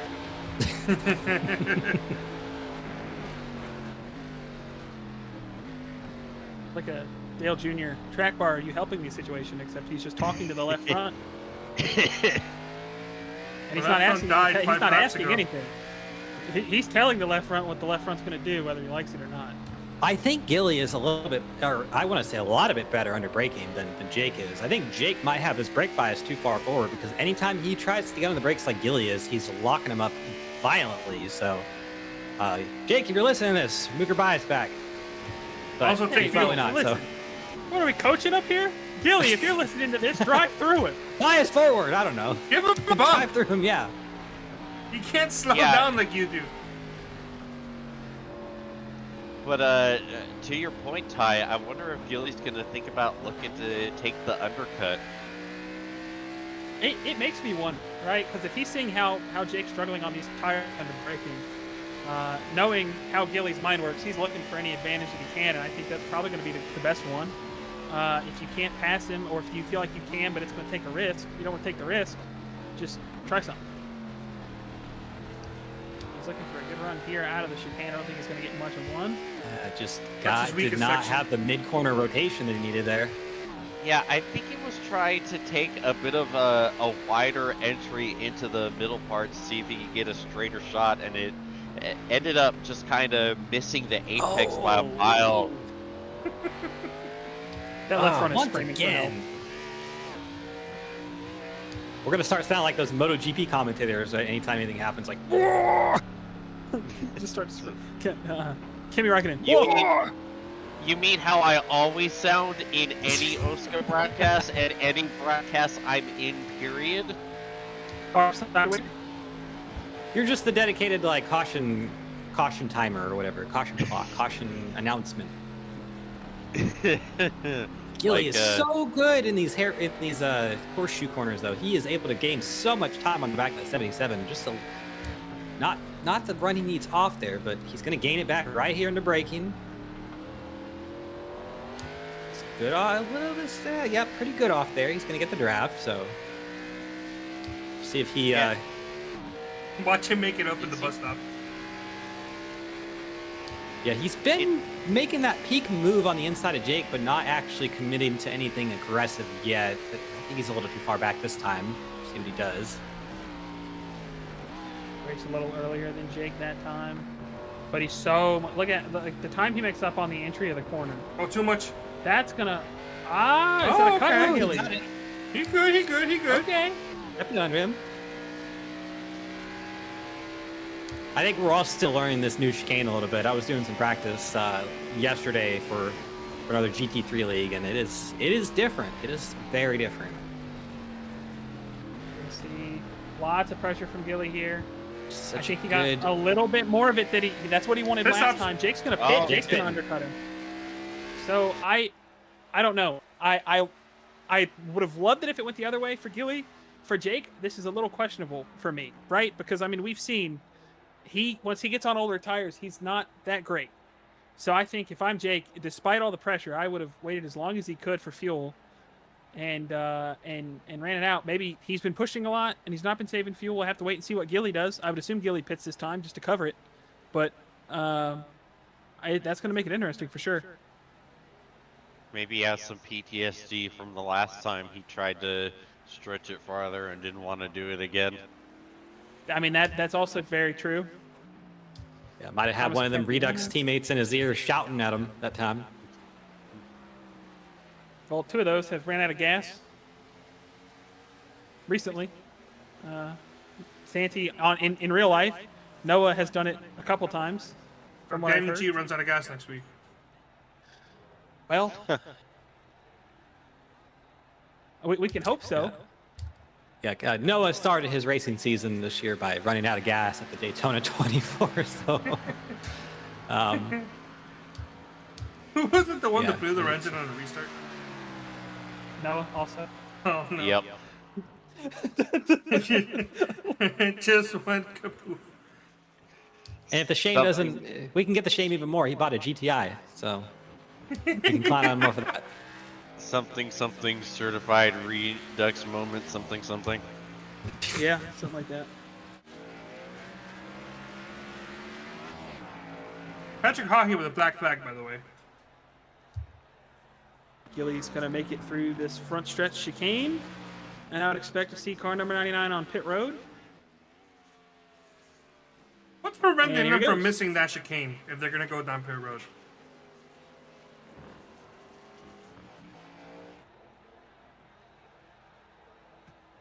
Say that again, Carlos. What's preventing them from missing that chicane and just going down pit road?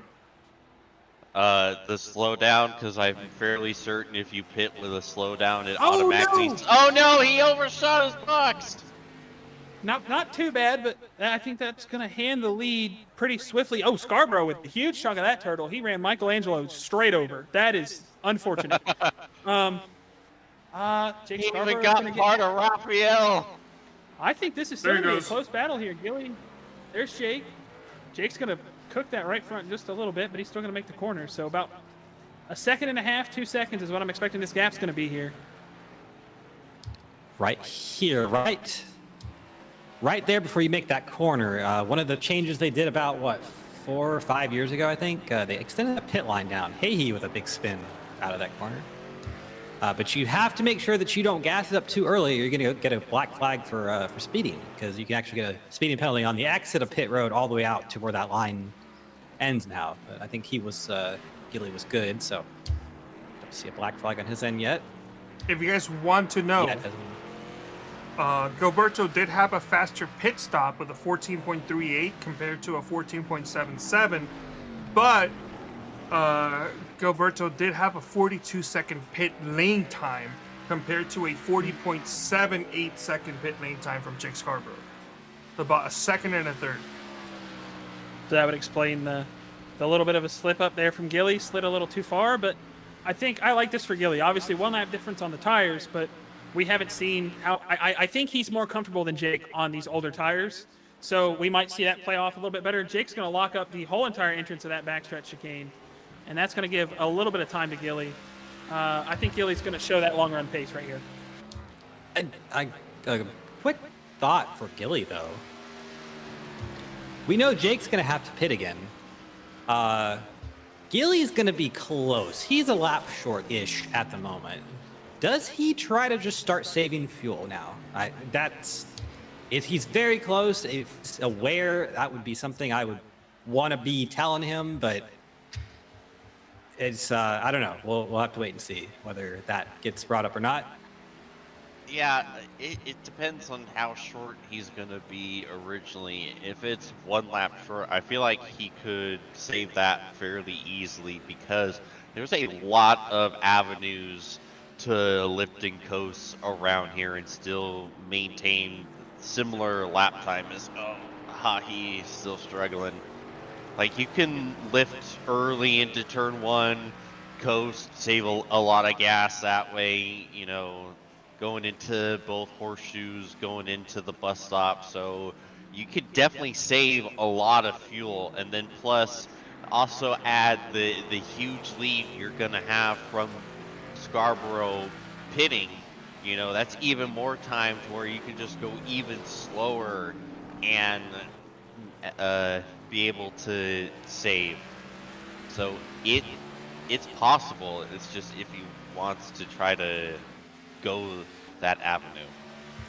Yeah, we know the pit delta is about 35-ish seconds, 40 seconds around that avenue. So in reality, Gilly has, if he were to try to commit to a strategy like that, and Jake doesn't as well, but Jake has an extra lap, so it'd be harder for him to save that. With Gilly having the extra lap on Jake and only being a second behind, there is a huge possibility that he could start saving here and just ensure his win almost. But that, like I said, it's just, is he aware of that? Does he have somebody that's here screaming at him, telling him to save? It doesn't look like at the moment.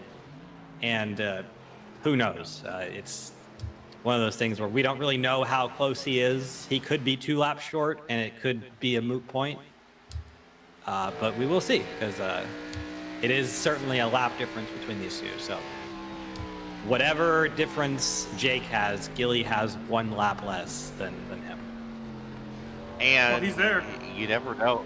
He could have been able to make that extra lap on Scarborough because he was already doing some lifting and coasting, and that could be why he was able to be so much better on the brakes than Scarborough, because he wasn't quite going into the corners as hot and heavy, and was being able to control his braking a little more, and also why he wasn't quite having any real big sends on Scarborough despite being as close as he was for as long as he was.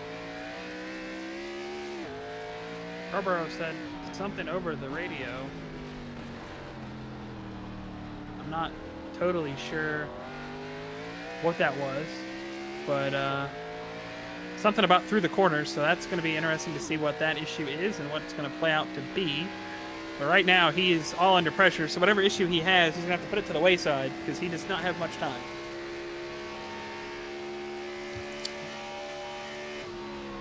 Carlos, what was the exact lap that Gilly pitted on? He pitted on lap 11.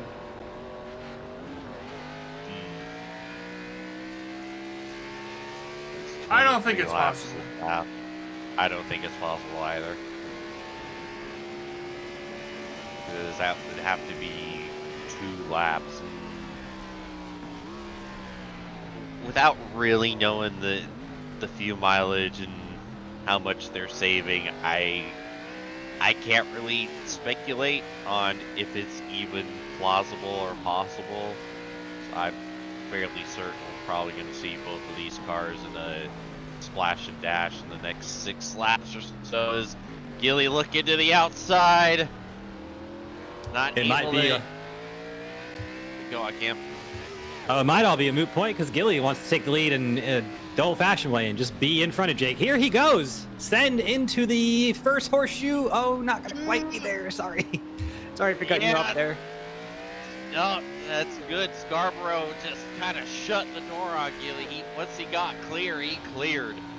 How old is Gilly? For Gilly. That is a great question. I want to say 28. I can answer that question for you really quickly, but it would require me breaking his focus. No, don't do it. This 28-year-old driver likes to take the lead the old-fashioned way. I could also be wrong, but Gilly, I'm sorry, buddy. If you go back and watch this, that was like a strong guess.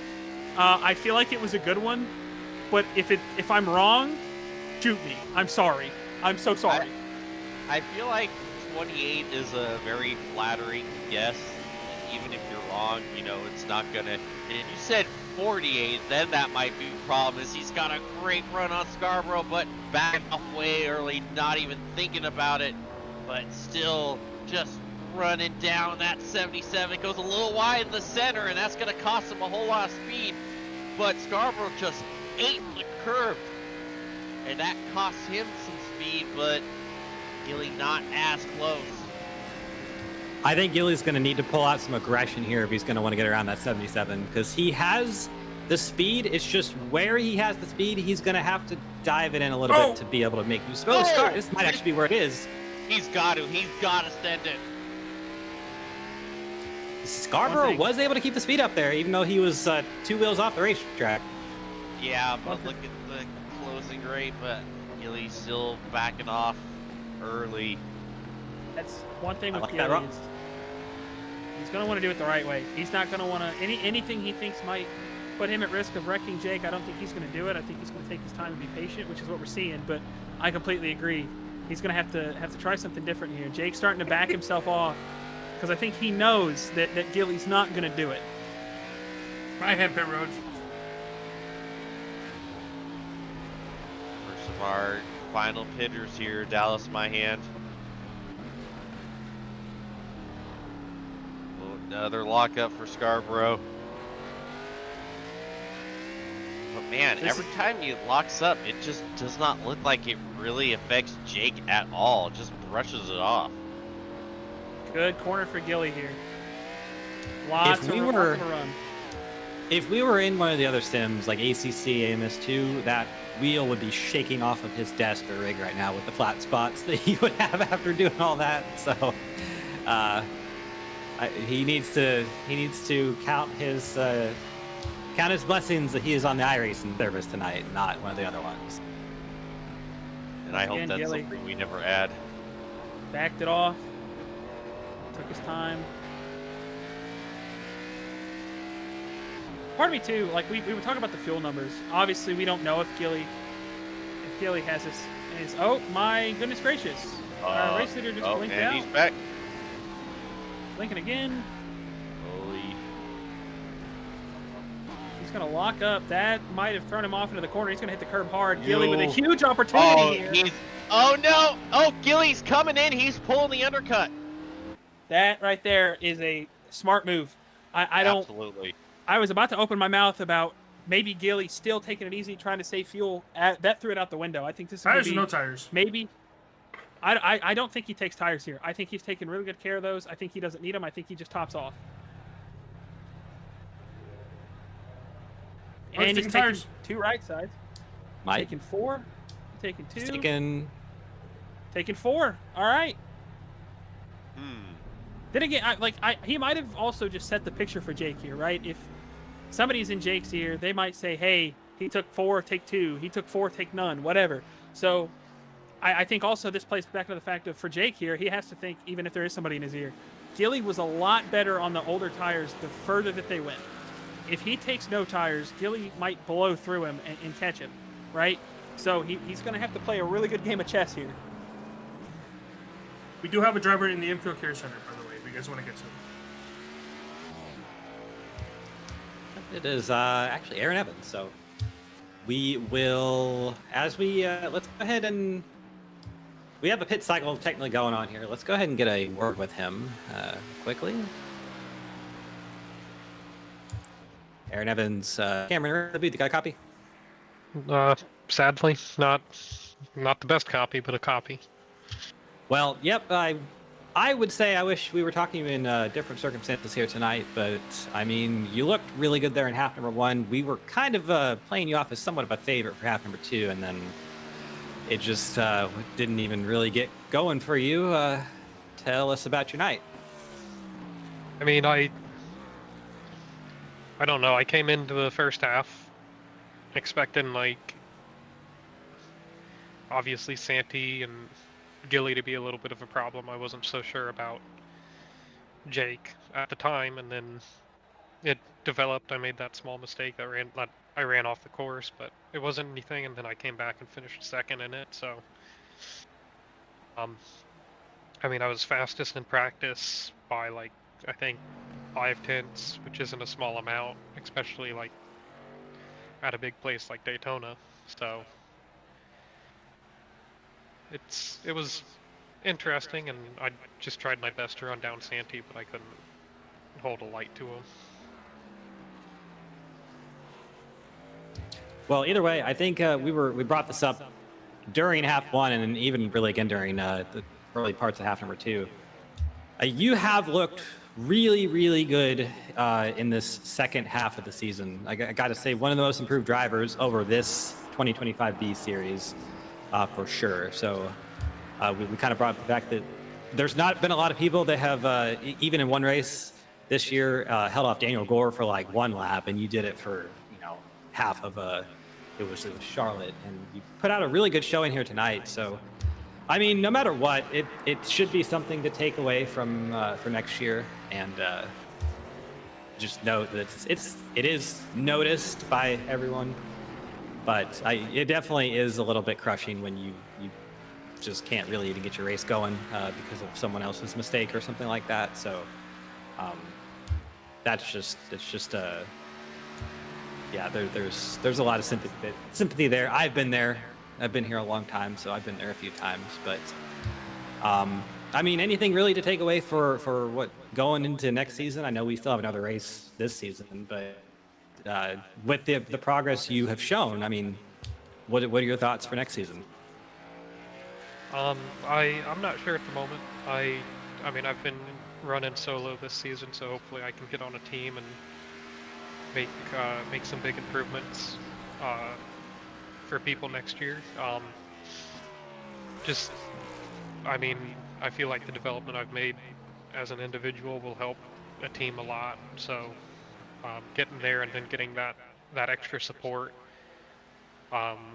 whether it be somebody who's been on the service for a while, like you yourself, Cam, to just give me a few pointers here and there, maybe a pit stop idea or something. But going into next season, I know it's the same car, and I know I've been doing well, so I'm excited for that. Just hope to see even more improvement like I did this season. Absolutely, that's what it's all about. There's a constant improvement means that, I mean, I think we'll see you up in top echelons of OSCA before too long. I wouldn't say a race win is out of the question, but before we let you go, any shout outs? Well, I mean, I've got to obviously shout out my fiance. She's always there for me, and then the people over at Redux, they've been a massive help. And I've said countless other times when I've been in the interview booth or when I've been up, like, after Charlotte, they've helped a lot. It's been so nice, and just, I don't really have the words for it, to have that group that's willing to help and break stuff down. And especially Santi, he's probably been like my closest competitor in Redux, so to have such a close competitor and still have them be what I would consider a really good friend and still be willing to help as much as he has throughout the season, it's really nice. And I'll miss him next season. I know he said he wants to start a team, so we'll see where that goes. But and then I want to thank you guys up here in the booth as well, because like y'all don't get it very often, but y'all do a really good job, and we really do want to thank you for coming out every week and doing this. Absolutely. Well, thank you for taking some time to talk to us, Aaron. Hard luck tonight, but it's not without saying it. It's not without anything that there was a lot there. So, yeah, we'll definitely be seeing you next season. And I think we heard a little bit of silly season rumors there. Good to hear. Who knows? We'll see.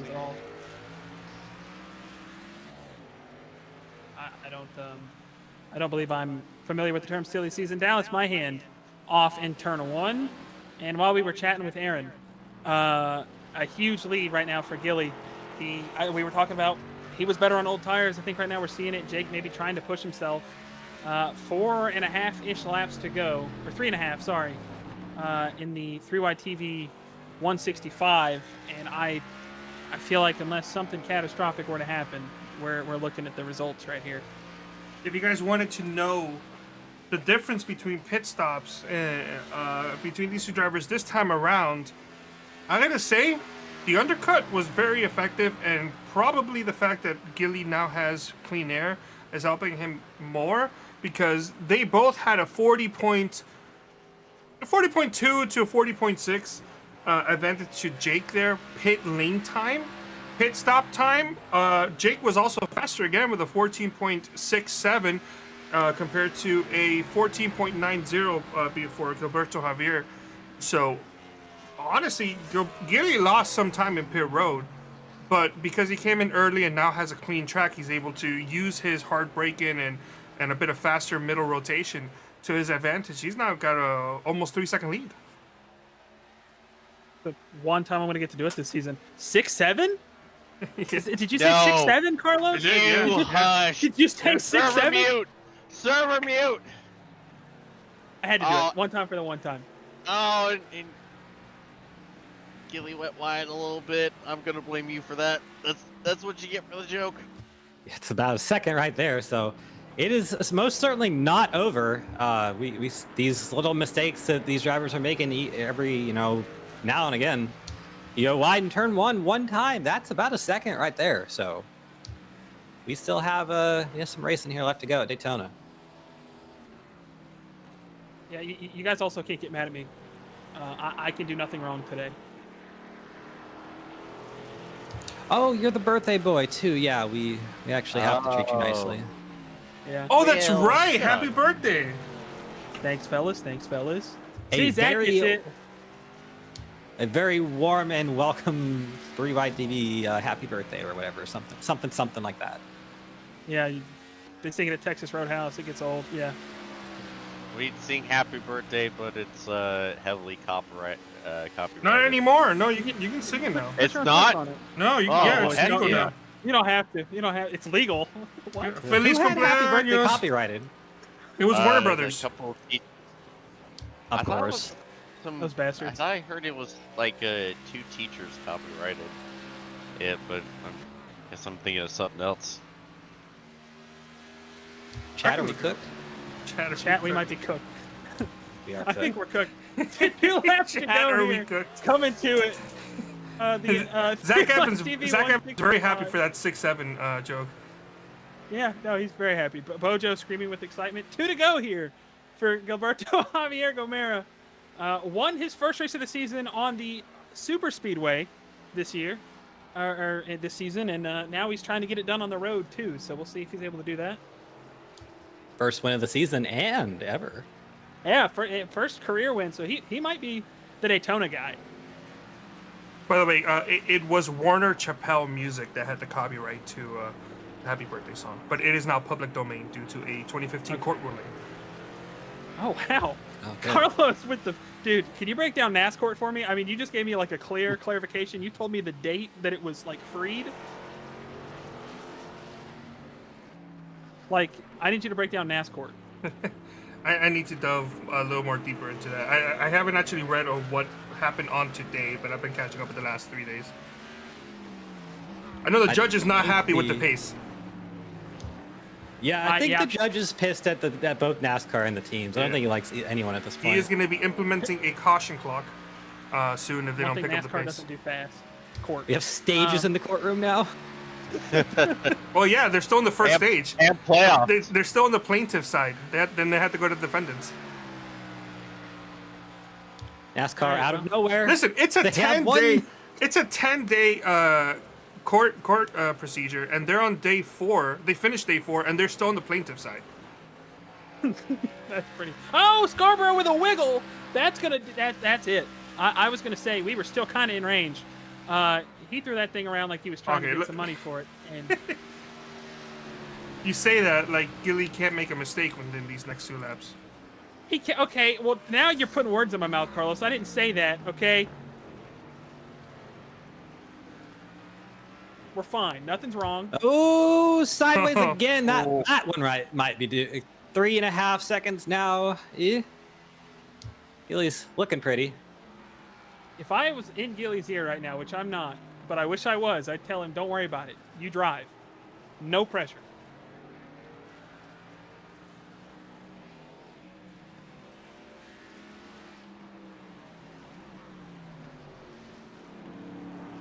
Gonna have Sam Batwell in front of him, but I think Sam's gonna move out of the way. He's done it before.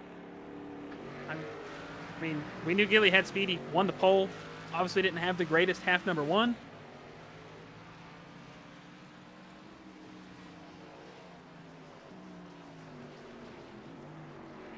Had a really strong showing here in half number 2. I'm a little biased, obviously. Right on board with him here. He looks calm and collected. Yeah, I do want to say one of the things I have noticed about his onboard is he has been smooth all race. He has been on that wheel, one move to the left, one move to the right. Not swatting flies in there, not doing anything too much. Just smooth and calm and collected.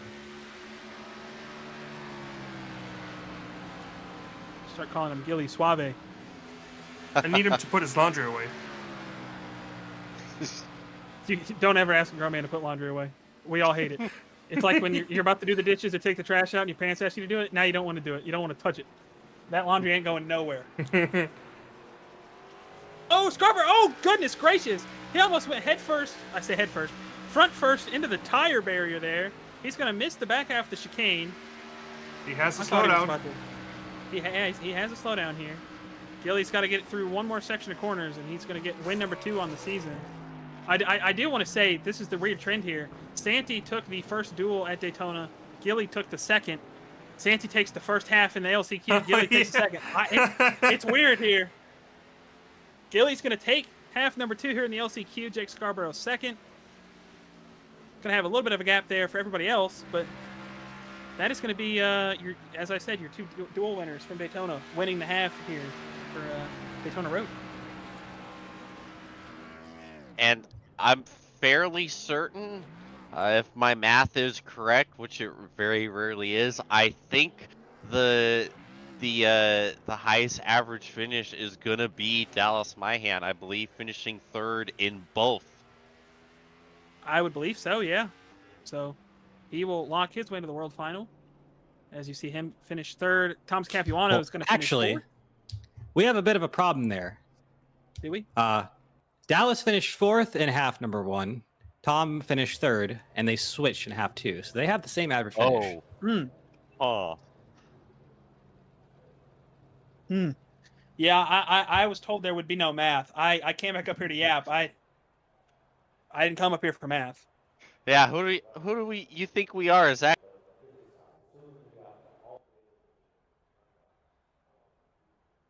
I think my audio messed up. Uh-oh, something went wrong, guys. I think Discord messed up and it ruined James Watson's joke. So James, I am so sorry. I thought you were making a funny, trying to cut off his name, but it turns out Discord just crashed. So do apologize for that. We're gonna go ahead and restart Discord if it even wants to restart. It does not appear like it wants to restart. So hang in there, guys, while I open up Task Manager, which I actually already have open. I'm gonna walk you guys through this process. I'm opening up Task Manager, then I'm gonna have to find Discord, force close it. On Windows 11 now, so I have to like hit a different section of where it's supposed to be. Then open up Discord one more time. Takes a while because Discord likes to do updates.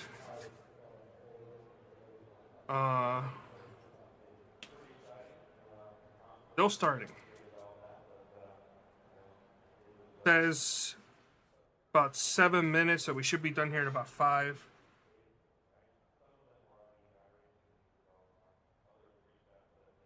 Okay, Discord finally opened up. Let me see if I can connect into the server. Baby, I don't know. Hey, there we go. Guys, welcome back. James, I'm sorry, it cut out on your joke. So the fans did not get to hear your joke about Zach Evans. That's fine. You're never missing out when you miss a joke from me. Well, Not true. I suppose we can go ahead and start with our 3rd place finisher for half number 2. So, I think whatever we do, Ty, you are going to interview Gilly. That's what we're going to do. Okay. 10-4. All right. All right, I'll take him here. Dallas, Cameron Rich, you got a copy? I do. Well, good run there in half number 1 and 2. You finished 4th and 3rd, and now we got a bit of a conundrum between you and Tom because you have the same average finish. So we're gonna let Vic figure that one out. But take us through your night. To be honest, it's fairly calm. I was kind of like stuck in the middle of the ocean. Like I was too slow, to keep up with leaders, but fast enough to keep up away from the back end markers. Just trying to keep up with the pace of the first half, just in case so Thomas or Aaron Evans got into it, I can get top 2 maybe. But I don't know, it was fairly calm tonight. Just trying to keep a decent pace in both halves of the race. Yeah, it certainly seemed that way. You were right there, just behind the front action, but not a bad thing to have a calm race, especially here where there was even with like 4 cars on the track, we had some chaos. So that was I was hoping a little more cars, so like a better chance of a better average finish, with more cars, people dying and blowing up. But with 7 cars on the track, it's hard to get any kind of wrecks on the track and have a late race caution. But Well, either way, it was a good run, and it was one of the OSCA races that we have ever watched. So there's been many of those, and tonight was one of them. It was actually 2 of them. But we're not doing math anymore. We got that out. I absolutely hated this track. I just didn't want to do it at all. I was here because I wanted to make the effort, but I am not a fan of this track. Well, I was so exhausted after the first half. I'm like sweating over here now. It's second half. I'm fairly certain that once we're all said and done, that you will be one of our finals drivers. So I'll just go ahead and ask. I mean, if so, it is what it is. I've had an up and down season. Some of it's my fault for not showing up a few races, but yeah, I do my best and what I could when I was there. I heard things from the boss himself that basically said that everyone who makes an effort tonight is going to be in it. So I'm going to assume, because you are one of our full-time drivers, you'll probably be there. But yeah, Homestead, I mean, awesome track, I think. I like Homestead. So like if Vic lets me in the next race, I'll have a chance for sure. Heck yeah, that's the kind of mindset I like. Before we let you go, any shout-outs? Oh yeah, through ITV, Carlos, RK Motorsports, Darren Staff helping me out throughout the season. Kynan Jones helping me out the season. Again, Vic also keeping this up each year. I know we're getting to the end of 2025B. Excited for 26A. It's kind of crazy how long it's been since me and Vic started OSCA way back in like 2021. It's good to see that we're successful still. How long it's been? Almost like what, 11 seasons now? 12 seasons now? It's just a good effort on Vic's ownership of the league. Gonna pretend like you didn't just ask a math related question there. No, I mean, we'll see. We appreciate you taking some time out to talk with us, though.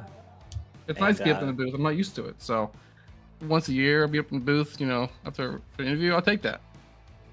Well, hey, go out there next week and go win Homestead. I just might. Well, hey, yeah, anything's possible next week in Homestead. So. We have seen this 550 package just put on one hell of a chaotic race every time we see it. So I think next week's going to be pretty fun. But yeah, appreciate you taking some time to talk to us, Dallas. Great run tonight, and I'm sure we'll be seeing you next week. Thank you, guys.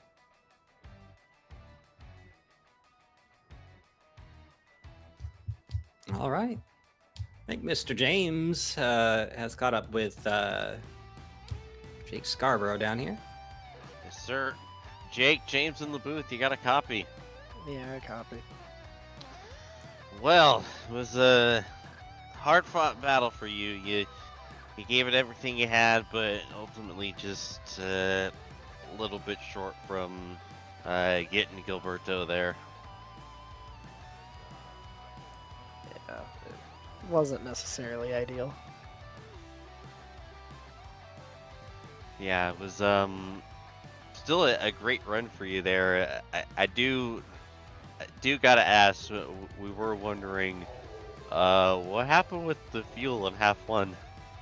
I thought I could save enough. It was showing me good to run out like on the exit of Oval 4, and when I came out of 4 that time, or Oval 4 that time, it showed me at 0.2, and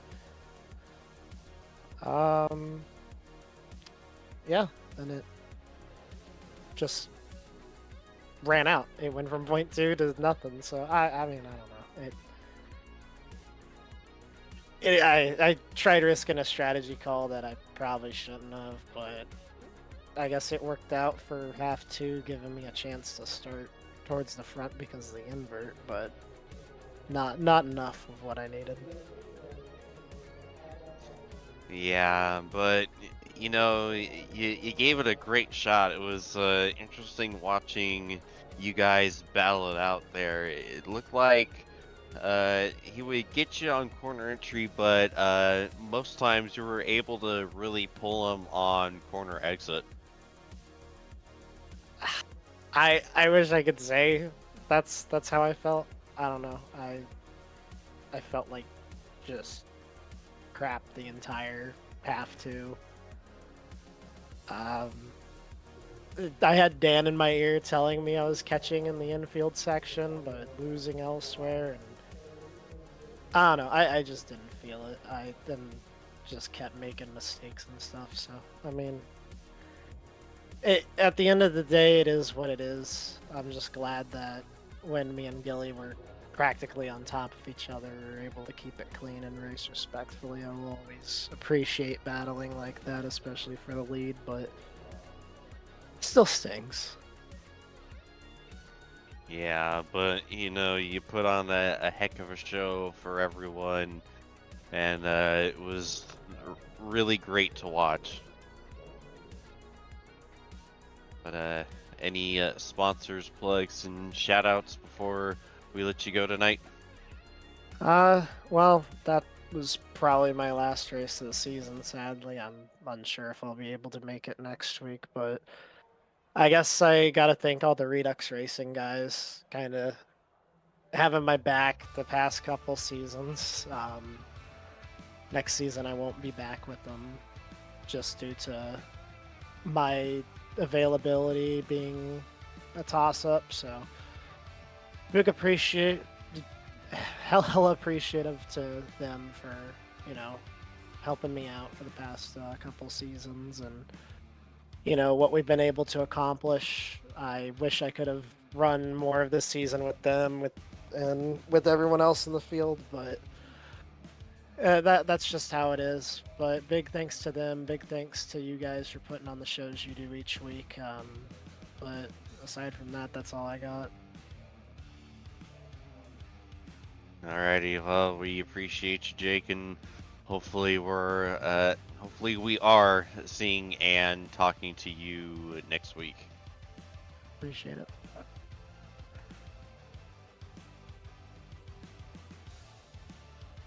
We have confirmation from Vic. All right, before we chat with our half two winner. So Santi and Gilly obviously in on wins. Dallas and Tom are both going to make it in off the LCQ, so they are both going to be World Finals drivers next week. And joining them will obviously, Dylan Thomas is going to qualify as well for making it in on points. So those five will join the locked-in field, other than our the people that were already locked in before tonight. So that'll be exciting. I would assume there might be a couple more based off of. We still have the driver votes. There will be one more added there, so that's gonna be pretty cool. But I think it's about time we interview our race winner. We were a little sad on that last interview, so I think we gotta pook the place up. All right, we gotta get excited. Gilly, it's Big Pookie in the booth. You got a copy. I got you loud and clear, man.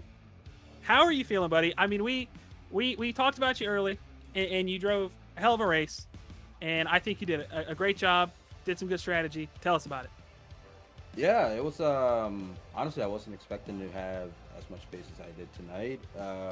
First half, I felt like I was a little too conservative, and that speeding penalty, which was like I hit 56 twice, like barely, and apparently I was a little too over, so I got caught on that. But second race definitely went a lot better. Nice clean race with Jake. He didn't make it easy. I was trying to find ways that I could like get side by side with him and try to beat him to a braking zone. I didn't want to try to throw it in on him and risk taking both of us out. So kind of just took it nice and easy, and this short pit to make it on fuel, and I think that is what made the difference, having the fresh tires and being able to jump ahead of him a little bit. But overall, it was a really fun night. It was actually a lot of fun. Shame there wasn't as many guys out there, but it didn't really matter. I still had a fun that time. Yeah, I know. We saw you get the pole. and I was talking about how I was complimenting you because like I feel like racing with you and having been around you a lot, like you take rough situations in stride and you learn from them really quickly and you kind of erase them. And I feel like that's exactly what you didn't have to. So I'm proud of you for that. A little biased as your team owner and your friend, but I'm proud either way. As far as next week goes, I know you're obviously really good at Homestead. We've had some good races there. How do you feel going into that? Yeah, as you said, it's as you said to the previous point. Yeah, I think for like when you remember like my first couple of seasons, I did not take adversity well sometimes. I felt like I always threw myself on the ground whenever I had a bad performance or made a bunch of silly mistakes. And I still did make a bunch of silly mistakes tonight. But as you said, I think it's the fact that I was able to not lose my cool, not try to do too much with the car, to and make even more mistakes. So that is definitely, I think, what helped tonight to get the win. And but I'm looking forward to Homestead next week. As you said, it is one of my stronger racetracks. I don't know what it is about it that makes it good for me, but I'm hoping to at least contend for a top 5, top 10, top 5. I would like to go for the win, but if Danny G is gonna be there, I'll do what I can to try to beat him. But yeah, I'm just hoping to have a good run and finish out the season strong. All right, buddy. Well, before we let you go, obviously, any shout-outs you want to give? Yeah, shout out to Weekend Woodsman, to Tim for jumping on board this season. Made some great looking cars for him this season, and I'm hoping that he's loving the paints just as much as I've been loving them this season. Shout to you for letting me run with you this season. It was it was really fun. It was a blast. And yeah, even though it was like a one and done kind of thing, it was still a lot of fun racing with you, Bojo, and D West. Shout out to you guys up in the booth. You guys always do great. And Carlos with the broadcasting, he always does a great job as well, and getting all the little details that he needs to get out there. And I think that's what I got for now. All right, buddy. Well, unless anybody else has got anything for you, we're going to go back and let you celebrate, and we're going to send these folks home. All right, sure thing. Sounds good. Have a good night. Have a good one, buddy. Yep. All right, we just got some confirmation from Vic that there will be other drivers added, the fan vote driver, and then I think 5 or 6 that he's going to want to toss in. So we should have a pretty good field next week. I'm looking forward to it. I can't wait to get out there and kick some butt, personally. Give it one last go for Southern Speed Co. Yes, sir, and it will be a lot of fun for us watching you out there and seeing what you can do and seeing if anyone can dethrone some Danny G's dominance. I hope so. It'd be nice. All right, well, unless Cam's got anything to add, folks, we appreciate you tuning in, spending your time with us. This has been 3YTV's coverage of the 3YTV 165 LCQ from Daytona. From everybody here at Race OSCA, everybody here at 3YTV, have a good night. We'll see you next time.